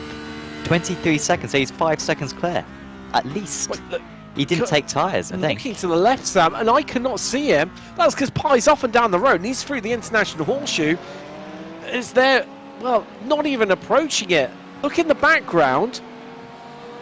They're only just entering it, and he's nearly up by the kink. Yeah, so barely, so a lot less fuel, and he took so little fuel that he thought, nah, not even worth taking all 4 tyres. He may have taken some tyres. I imagine he didn't take any tyres, but that will just be a case of him holding on now for half an hour. So keep an eye out for those lap times, because he might be struggling a bit, but honestly, I think Oscar Pi's absolutely nailed this one. Has not led this race all the way, just saving fuel, and that's how you win here at Daytona. He's definitely epitomised that one. I mean, look, 8 seconds is the advantage. 8 seconds, Sam. And as you said, he hasn't even led a single lap until now. Wow, a brilliant drive from the young Frenchman once again in the Apex Racing League GT3 trophy. Leader in the Pro-Ams. Currently Mitchell Drysdale, so being able to maintain that lead. He was under pressure from your Tortoise earlier on, remember, but your Tortoise had a little bit of a tough time during that pit stop sequence. Not 100% sure what happened to him. Had a slightly longer stop, but I mean, that doesn't explain the amount of time that he's lost. So yeah, tough time for your Tortoise out there. He was leading earlier on, and top of the AMS is still Salvatore Piazzese. He's been dominating that class. He's actually fallen back a bit as well. Remember, he was with Martinson and sticking with him with pace. So Piazzese struggling a bit in that 16th place, but tries to come back against Musashi. I think he took tyres, so he was 35 seconds, whereas you're comparing to Martinson, who was stopped for just 30 seconds. It's certainly definitely no 23-second Oscar Pi stop. Now, Sam, sit rep, that gap is shrinking between Pi and Madsen. It's down below 8 seconds. It was 8.2 at the start of that, now 7.9. 3 temps coming off it. It's closing. I mean, you taught us. I've only just realised he's done a great job, hasn't he? Because he's involved in an early incident, fell right down through the field, and he's just gradually just picked himself up, kept chipping away bit by bit. You're right. I think he's 13th. A moment ago I was saying, why has he dropped back to back? He was in the lead of the Pro-Ams. You're absolutely right. He was involved in that collision with, was it James Hall, I believe? It was indeed. Yeah. Turn 1. So that was a while ago. Forgive me, viewers. That was 45 minutes ago, I think. Yeah, so yeah, he's done very well. You're absolutely right to recover from that. Has had very good pace. Yeah, he's a real threat when it comes to the Pro-Am Championship, but he's just dropped more points to Mitchell Drysdale, which, bar that Interlagos rounds, has been one of the most solid drivers out there on circuit. Just seems to constantly be up in the top 10, and with the points difference that's already existing between them, your Tortoise really does need to capitalise on days like this when he seems to have the pace on Drysdale, but yeah, he's still going to lose points tonight. As Matthijssen being pushed by Lang, Schwartz and Moya coming with them. Now, these guys need to decide who's the fastest driver, let them go out in front, and let them catch up to Oscar Pi, and I think they're willing to swap it round. Matthijssen's thinking, okay, I'm not going to catch Pi, I'll let you go, Paul, lead for a bit, and see if we can make any headway. And if I'm brutally honest, Sam, I think Lang is that driver to lead this train, to close that gap up. Not disrespecting to Matthijssen, to Moya or Matthijssen. Schwartz has just got past Moya. Well, yeah, and I think that's maybe a bit too late, because I think Schwartz needed to have got that done sooner and have worked and stayed with his teammate. But we've seen the pace that Lang has displayed so many times this season. He has been the perennial hot knife through butter when he's had to come through the field. Oh, Moyes come back.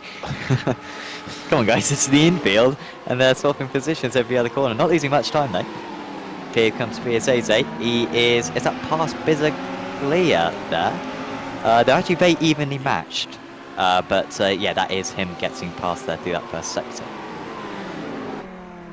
There's a Mecchi in there too as well, so we look like front back from Piazzese. 3 Italians, all over 50th place. Piazzese in the Ferrari, 2 Audis behind us. Gus Franken, I think, has had just an issue. There we go. There he is. He's saving the groundskeepers some jobs and doing a bit of mowing for them. His relation, Karen Franken, said hi in the chat. Hope you're having a good time watching this one, Karen. If there's any facts about your namesake that you would like to the world to know, please let us know, such as favourite instruments, perhaps. We always like to know stuff like that. It's almost as random as, like, I don't know, his favourite yogurt. Yeah, honestly, that would be one of the best moments, I think, on Apex ACTV history if you learn. Gus Franken's favourite yogurt. Love to know that. Lang, 7.6. Highest time is so very good. He's in the 43s. Remember, he was dipping into the 42s before, but I think he seems to have this one covered right now. Does Pi with those older tyres? Remember, but that's a big gap to make up. What he really doesn't need it right now is a safety car, but there's not going to be a safety car. It's not. It's not going to be about a rain either. Don't have to worry about that yet on iRacing either. But it's Thomas Yaz. This is no disrespect to Mattis Martinson, but it just doesn't seem to be gelling too well with this circuit compared to what he has done previously. And I don't know whether he's being made to look very average by the drivers behind him, or it's just the astounding performance that, yes, Utortus and Tini are all putting in. They're all over the back of him. I mean, yes, I know I suppose a lot of it's come down to the fact Martinson is in front and he is punching a hole in the air for everyone else. And as long as you can keep in tow, then you can just easily catch up as soon as you get onto the back straight and the slipstream. And it's a little bit of a false economy in some ways, as Piazzese just losing out a place there. There's Redzen Zero in the chat saying, go Renault. That's a place up for him there, up into 17th. Yuri Madsen getting the shove along by Moya. Yeah, oh, look at that. Yeah. We've actually got an event coming up on Friday. The Pro Sim Racing Championship Series, which is going to be at this same circuit, and I think that just demonstrates if you're working as a team in that race, and that's going to be very important basically, is that race. If you're working as a team, as some of the drivers will be for that one, that's the advantage you can get, where you can just bump draft and be 10 miles an hour faster down the straights.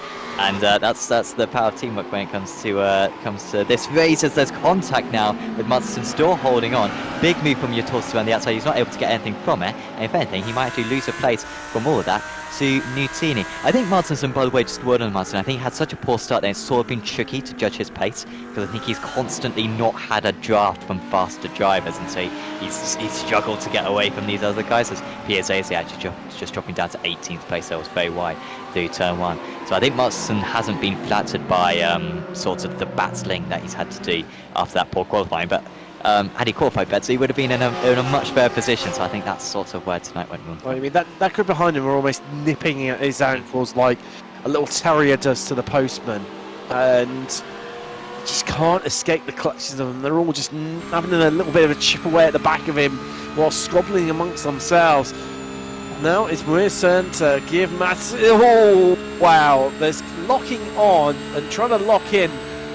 And Yuri Madsen, I'm sure the rear end came up in the air there, and he nearly lost it as well, and that could have been disaster. And they're not even taking that much time out of Oscar Pye. They've only taken about half a second. And I think, I mean, I know we've still got, what, 21 minutes and 5 seconds remaining, Sam. They're not going to catch him. No, unless there's a mistake from Oscar. He should be home and dry, because his pace is still in the 43s. If he was in the 44s, then maybe. But Matyson's best lap time is a 43.65, and so when Pi's doing 43.87, the most amount it's only going to make up is 2/10 a lap, and they need a lot more than that at this point in the race. So, ooh, as there goes a big move there from Yaz as contact.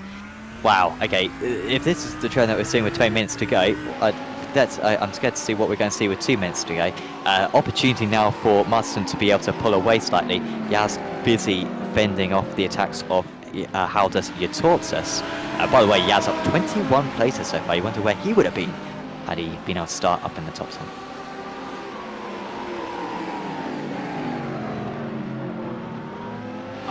10. I'm still trying to contemplate in my head, Sam.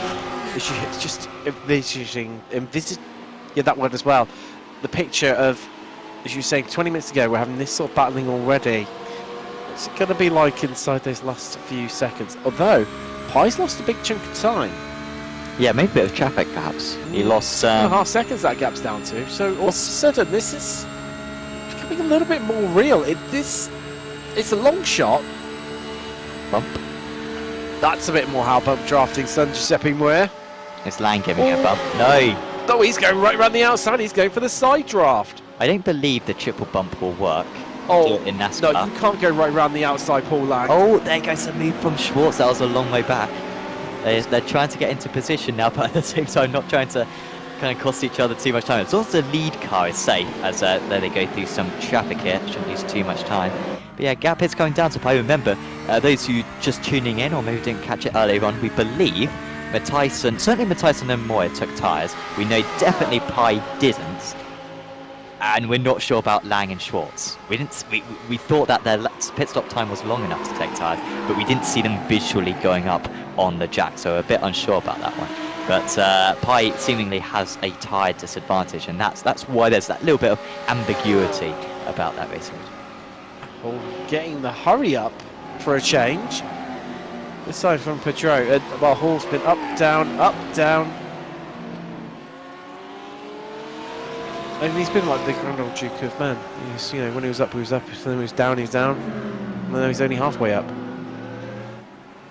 So I guess that means he's neither up nor down. But he's 19th, and at least he's up to. At least that's some progress to take from today. I mean, gutting to. If he hadn't have had that incident, which you taught us up in front, I get the feeling he might have caught that group in front, and he might have been part of that battle for the lead, which would have been amazing to see. As that is Renault up the inside there. Then the Frenchman, not well. I say not. You never quite know. But Nantini, 13.5 seconds up the road. I think that is the best that Florian Renault could finish 15th. I think he was that a defensive? Oh no, sorry, no, my bad. That was an overtake. Apologies, Sam. And yeah, up into 15th place. That was actually nice driving from the pair then to be able to go side by side through the dogleg and into the second horseshoe. There goes Fellini. He's out on circuit, guys. Let's see what Fellini's results have been so far this season. He is going to be up into second place in the championship, I think, after tonight, after Arvidsson's awful result. Fellini's had a 6th, a 5th, a 9th, a 5th, a 5th, and now a 6th. That's consistency. And that is Matteo Fellini. We came accustomed to it in the GT championship. Think about it. So he's not taken a win and hasn't got a podium. No. But then Christopher Herb now, same for him when he won his championship last season. Incredibly similar story. Shows it can be done. You just got to be there, haven't you? And Sam Fitzpatrick, I heard as well, won the BSR Radical Wind Series Championship without winning a race. Yes, so that is very true. Yes. And also, quick shout out to Alex Simpson as well, who won the iRacing World Championship Grand Prix Qualifiers series without winning a race either. Yeah, I won without winning a race. Nothing. Yuri Mattisson, he's in second though, and that gap is down to 6.2 seconds. 6.1 seconds. 6 seconds.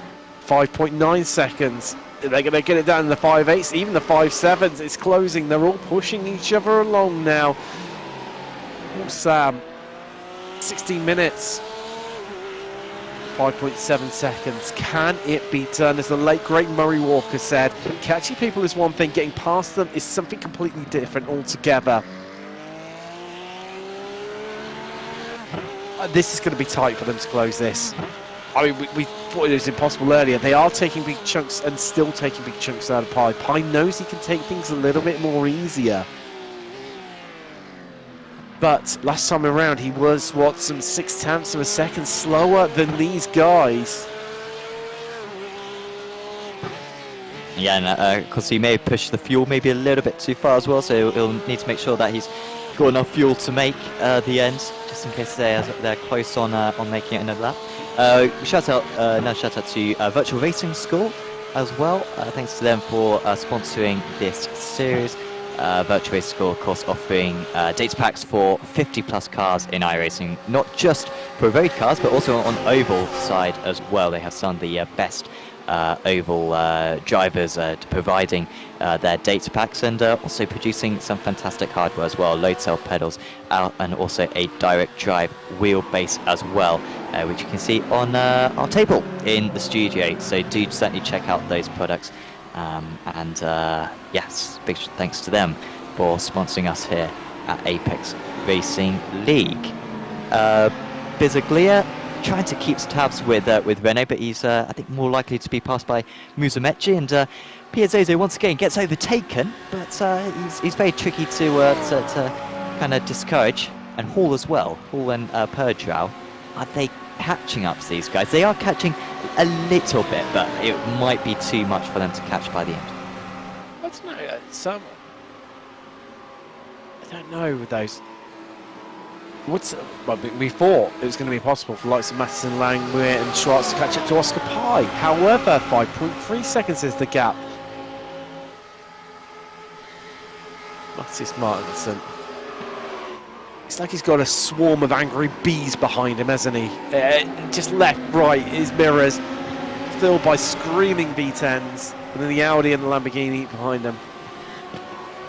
But I'm just hearing one of my we're getting the issue here. Let's have a look what's happened on the display. This was Franken. I think. Oh wow! Oh. Well, yeah, you have the bizarre walls here where they kind of stick. Oh, it's one of the 101 reasons why because Patrick does not like Daytona. You know what, Tim? I genuinely considered actually posting that there, and then I thought, actually, is that so unrealistic to have cars get stuck in the back? I think that was unrealistic, but to get stuck in the tyre barriers maybe isn't so unrealistic. So I criticise. I was thinking about criticising it, but I think iRacing basically thought, let's have sticky walls.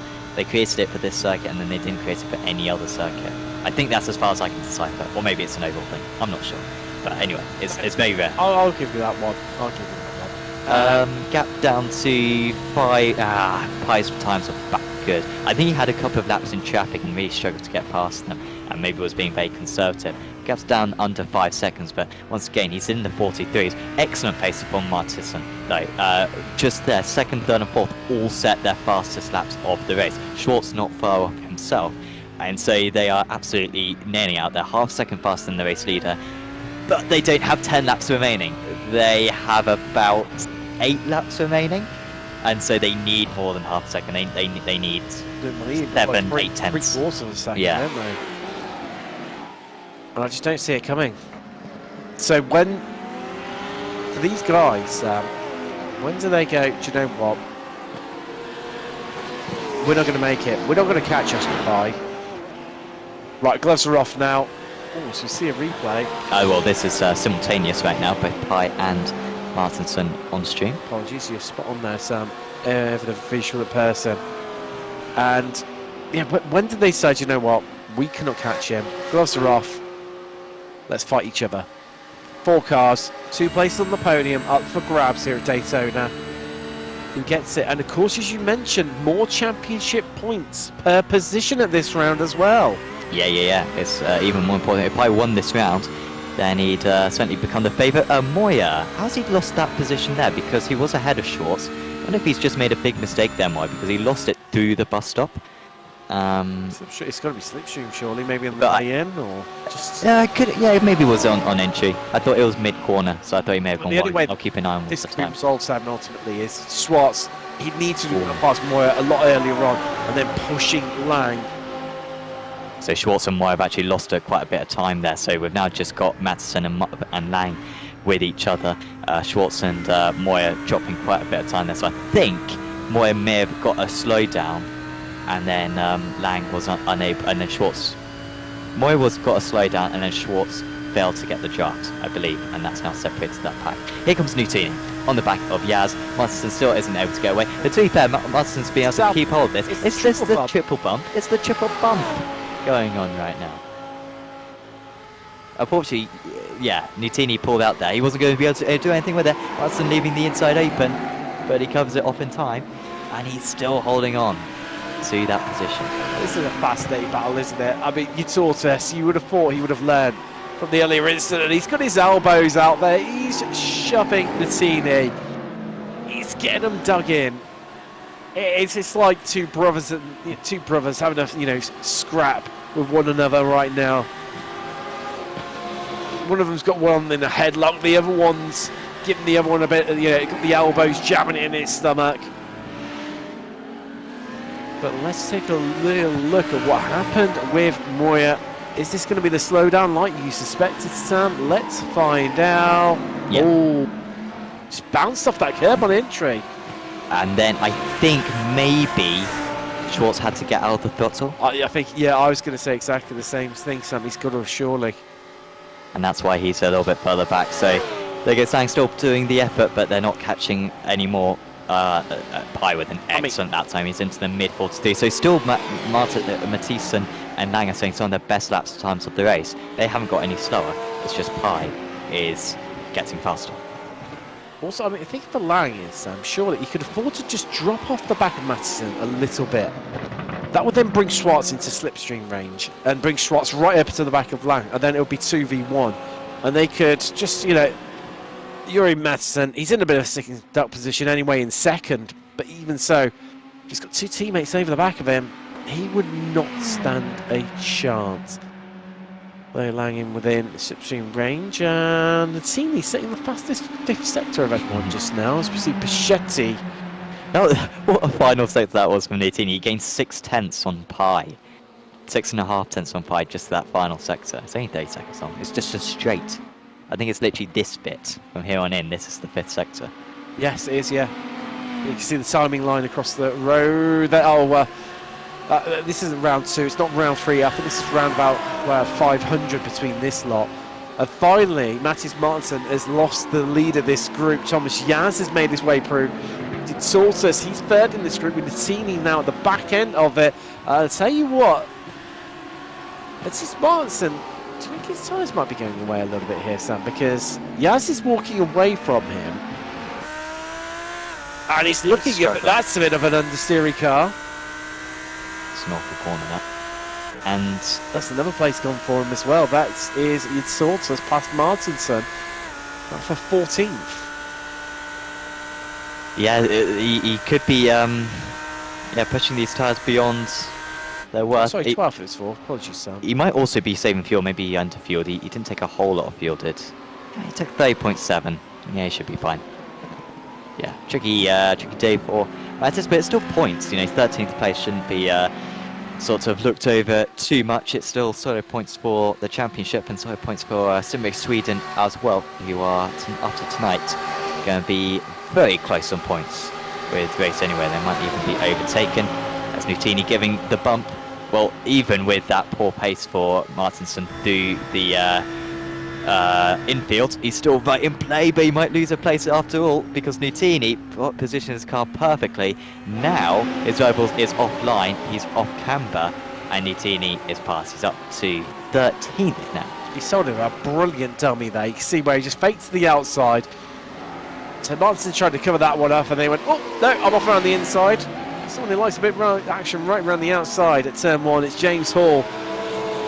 And he does not know anything but maximum attack. He does not care about fuel saving. We've been on for an astounding finish, a really strong finish, the Brit, here at Daytona. There's also, I think something's happened between Nutini and Yasorta, Sam. Oh no. Oh dear. Well, there's one of them. That is Natini. No real damage. Eutortus has dropped off the back of that group as well.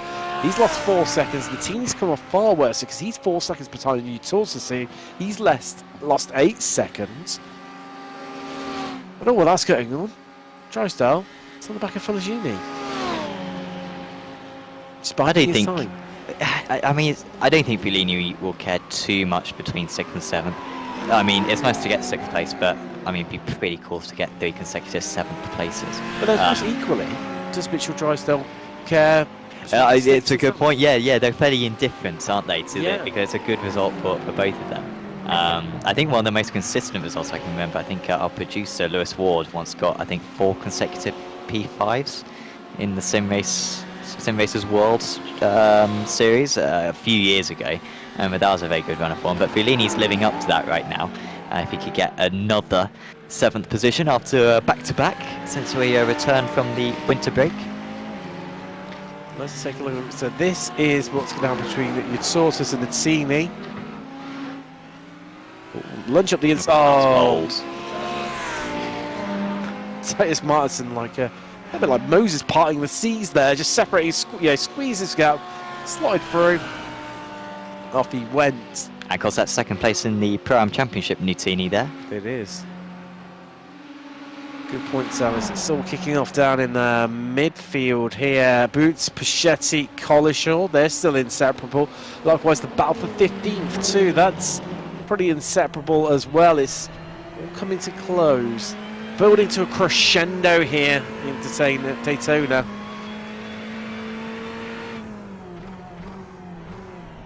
A gap up front, Sam, as well. They've got it down to 3.5 seconds, but it's too little, too late. It's 3.3 seconds now. It's just not coming down fast enough. And I think it's probably Pi just backing off a little bit too. But Schwartz, as you say, he's about to, first into the 142s. Which I think is what you were about to say, wasn't it? Yes. You interrupted my interruption.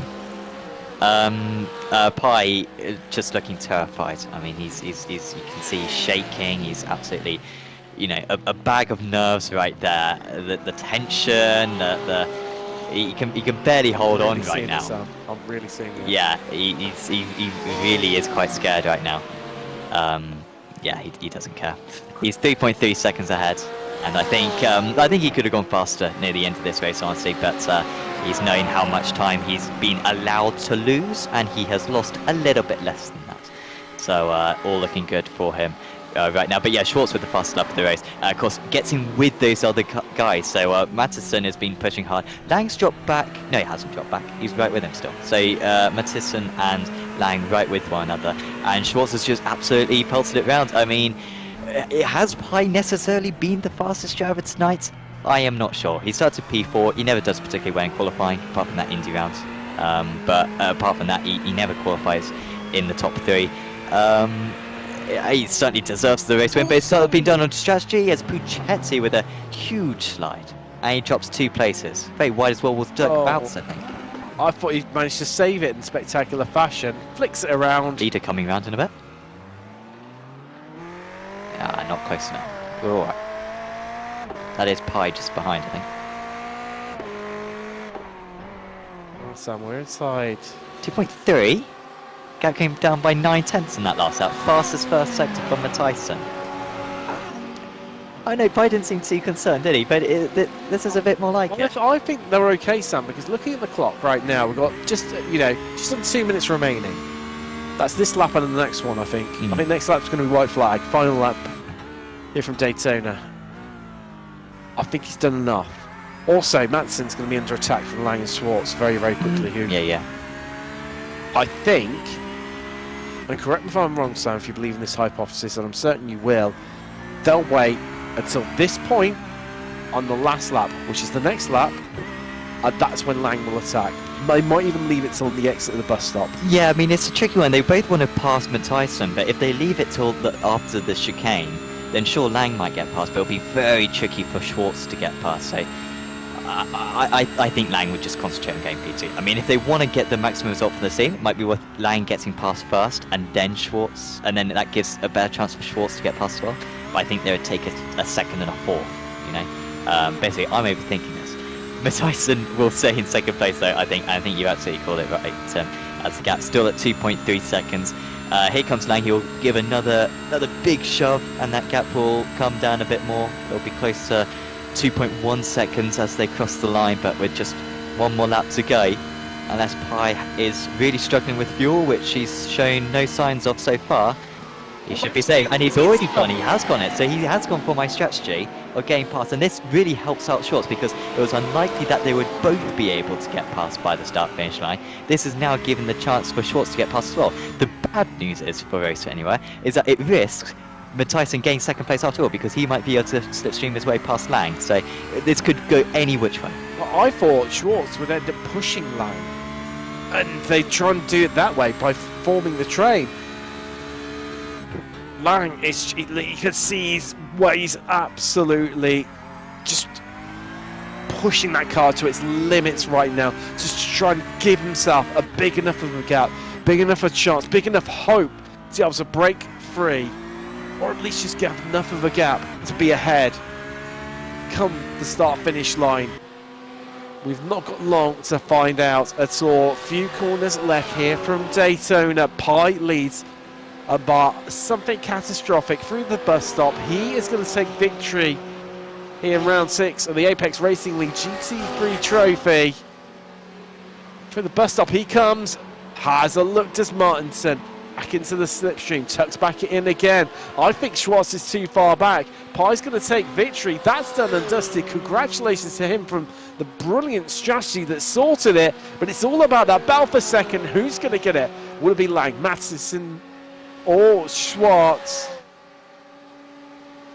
So there we go, through. Here they are. Oh, and he's being boxed in. Schwartz is going to make it. He's going to do this, Sam. He's going to get past him. And he's done it. And Martinson, who looked like he was in prime position to get second, isn't on the podium. He's gone. He's fourth. Mitchell Drysdale will take the Pro-Am victory. Another very good drive from the American at his home race. Top of the amateur drivers right now, it looks like it's going to be Salvatore Piazzese, who has absolutely dominated that class and mixed it with many of the Pro-Ams and even some of the pros as well. But you're absolutely right, Tim. That was brilliantly done in the end by Race Anywhere. That's sort of how I imagined it would go in a perfect world, but I didn't think it would actually happen. And yeah, just perfect teamwork, managed to give the slipstream to each other, and two cars on the podium. Not, of course, it was looking like they might get a 1-2 at one point, but I think they'll take it. Hold on, Sam. Piazzese could sneak an extra position here overall. Musumeci down on the low side, Piazzese on the outside, and he's going to get it done. I think he's going to sneak himself into 16th. Musumeci trying to fight back here, but no, too late. He's gone. Well, Sam, they say teamwork makes the dream work, and that's why I think they've managed to do it. But I'm going to need to see a replay of that one, because I genuinely, I just don't. I know you said, like you said, the ideal world they'd work together and get it done, but Manson was in prime position there to get second and walks away with fourth. Yeah, but to be fair to Matthijssen, he hasn't shown that level of competitiveness so far this season, so I just hope that we see him up there in the future. He's in the Porsche, which seems to be the go-to car right now, and particularly around this circuit, but I'm sure it will be for other circuits as well. And yeah, he'll be one to watch at Bathurst. It's a specialist circuit, to be fair, but I think he could still be a danger there. As we will show you your results for this round of the championship, round 6 of the season, and it is Oscar Pi who takes the race victory. Another race victory. It's at 5 so far this season, I think, and crucially, it's the big one. It's at Daytona. It's worth extra points. His best win of the season. Then it was Paul Lang in second place, Frederick Schwartz in third. Then it was Jorge Matthijssen, Giuseppe Moya, Matteo Fulini once again picking up good points. Isn't 3 7th places in a row. Mitchell Drysdale was top of the Pro-Ams once again. There's Davide Triccoli, Andrea Panini, who continues to pick up good points. Salvatore Trane in 10th place. Then was Thomas Yaz, Matthias Martinson, Haldas Yatortas, Andrea Nutini, Florian Renault, Salvatore Piazzese top of the ARMS, Enrico Musumeci in 17th, Francois Perdrau in 18th place. There was Dirk Boutz, Marco Bizzaglia, Filippo Puccetti, Claudio Gasparini, Jeremy De Boiva, and Alessandro Righi, Philip Russell, Paul Collishaw, James Hall. After so much action, he actually dropped down to 27th place in the end, Paul, so disappointing for him. PJC was in 28th. There was Manuel Van Dazo, Jensen Adjunsen, who we didn't see for the whole night. He had issues early on, I believe. Daniel Zanon, Jorge Santos in his Mercedes, Egidijus Casarocas in 33rd. There's Gus Franken, Will Dames, who was very grumpy out there in the end after an earlier incident. Adam Hedgecock, Isaac Arvidsson was very grumpy as well after the same incident. Michele, apologies. Gabriele, Greg Hubler, Christoph Herbino, who did not take the start, and Christian Engelhardt, who also did not take the start. Well, we're going to head into a quick, some highlights to when we head across to the studio. We'll see you very, very shortly. We'll try and break down what we have just witnessed here from Daytona.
Welcome back. Wow, what a race that was. We've just been discussing off camera. We can't stop talking about this one. The ifs, the buts, the maybes. Let's break it down. First off, let's talk about Arvidsson and Dames. If those two hadn't have had their coming together, I think we would have been for a really, really interesting one, because Race Anywhere would have had 3 cars at the sharp end. Yeah, they had a really good chance then. Dames was looking just as quick as his teammates. Of course, I believe it was Lang who actually had a bit of a poor qualifying. So maybe was even slower than those guys. And so Dames would have been right there. Yeah, Arvidsson would have been in there as well. So, yeah, big shame that those two drivers had those collisions so early on in the event. And, yeah, you want to see as many cars as possible when it comes to Daytona. And they certainly had the pace to stay in that lead pack, so maybe next time we get to see it, but that was a big shame. Whereas next one for me, Hall and Utortus. It was turn 1. It was turn 1. It is just, you know, the root of all problems. It's a bit like Monza last week, isn't it? It's always turn 1, Sam. Hall, we were well, off camera, we were of a bit of differing opinions about this one, viewers. I think if he gets ahead, which he pretty much did, He goes off up the road, and I think he actually possibly even drags one or two behind him along with him for the ride, and he takes the fights to the leaders. Although you think slightly different, don't you? No, I don't think he quite had that lower pace. I think he may have been able to keep with Fulini because he was battling with Fulini. Remember Fulini was on the inside, sort of. He didn't quite make it 3 wide, but he may have scared those couple of other guys into each other going through turn 1. And I think, yeah, Hall could have stuck with those guys, but the problem is that when you're battling that hard, and he made up 15 odd positions, did Hall. We saw it a couple of times later on in the race as well. You are risking getting involved in collisions when you're racing so many times wheel to wheel. Meanwhile, if you're just willing to stay behind, and you're just decreasing the amount of manoeuvres, decreasing the amounts, like the amount of risks that could take place. So it was good to see Hall make those moves in the first place, but in that moment he became a little bit too aggressive, I think, because when you're at the lead of the pack, you don't fight, you work together. If you're a little bit further back, sure, fight, because you're going to be able to stay with, and you're going to stay in the slipstream, and you're going to be able to make up places. But at the lead of that pack, I think he made a bit of a mistake fighting as hard as he was, and that ended up in the collision. But then, do you not think, equally on terms, Sam, that because he was at the front of the pack, he was clearly quicker than everyone else. It was clear he wasn't fuel saving.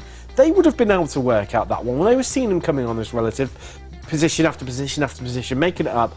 Obviously, what to do, just let him go, follow him along. You could fuel save even more behind him. He's punching the hair on the wall. That's a good just point. let him go. Maybe. And he drags you along to the cars in front of you. Yeah, maybe it wasn't Hall who was being too aggressive. Maybe it was those other drivers who, after Hall got to the head of it, they shouldn't have been trying to get back past him. So it's a very good point. Well, I think one thing we can agree on is that we can't agree on that. Truly. Yeah, there you go. Yeah, there we go. Some compromise. But I think, should we have a chat to some of the drivers? Yes. First off, now joined by your race winner. That's 4 wins so far this season from 6 rounds. Oscar Pye joins us here. Oscar, it all came down to strategy today. You saved more fuel than anyone and emerged out the pits 8.5 seconds in front of anyone. Just talk to us about the first stint during the race. Yeah, during the first stint, like, everybody was saving fuel, and I managed to save a little bit more, like every corner lifting a bit more than the other, and some corner they were just going flat out and I was lifting, but I didn't expect to have that much gap after the pit, and then yeah, I was just about just short of the gap and have enough fuel to do it. Sam was joking during commentary, saying how you looked, really, really stressed on camera because you were just so cool. I mean, did you know that? I mean, were you ever worried about? You, as it said, came out of the pits, 8.5 second advantage over the rest of the field. For yourself, was it just a case of just don't make any mistakes, don't rush around any back markers, just play ultra conservative, or were you still a bit conscious, especially when I think a couple of laps you lost about 3/4 of a second? Yeah, I did. I underfuel a little bit, and so I knew that I have to save a bit after the pit. But they needed to catch me 5/10 a lap to be able to maybe overtake me on the last lap. And some laps they were only taking 2/10, or so I knew that it was, if I don't do any mistake, it win. I think that's obvious. What about yourself, Sam? Any questions for Oscar? Just a question about this weekend. I mean, what are your plans for the 24? Who are you racing it with, and how confident are you feeling? I won't do the 24-hour this weekend, but I will certainly watch it streamed. Absolutely. Be my plan for the weekend. Definitely. Well, we wish you the best of luck for your teammates at least. And is there anyone you'd like to give a shout out to? Yeah, thanks to everybody who helped me, Kwanda, and yeah. Awesome. Well, thanks for having a chat with us, and yeah, best of luck that you can keep up this rich vein of form. Thank you. Wow. It's just so dominant for him. 4 wins from 6. That is, I mean, that's championship winning form. Yeah, and the worrying thing is we kind of thought that, okay, he's very quick, but maybe he's going to be held back by the Porsche because he's got to run the Porsche. but the Porsche is now the seemingly the fastest car once again. When we had, obviously, the changes, when we started the league, it was before the start of the season, the start of iRacing season. Obviously, new season, came the BOP changes. Lambo, Audi were now up the front. They were the best cars to have. And the Porsche, well, they'd taken definitely a back step. The Ferrari, I'd probably say, was a third, potentially.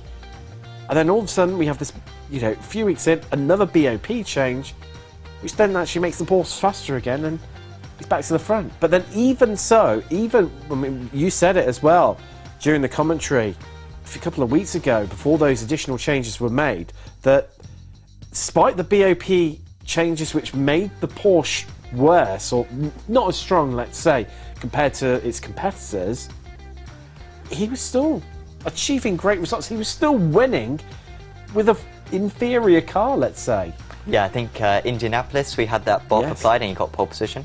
And that's so far his only pole position of the season, I believe, as well. So it didn't seem to hinder him too much. So, yeah, he's extremely strong favourite for the championship because, like I was saying in commentary, I believe Fulini now is second place in the championship. Maybe Arvidsson, because Arvidsson had a good job score beforehand. But it'll be tight between those two. But yeah, he seems to have the advantage. So looking very good. Mitchell Drysdale just looks just too consistent, even at this point of the championship. He's just dropping so few points. You kind of get to this point in the season where, like, even if you're maybe 50 points behind, that's like realistic. You can make that up.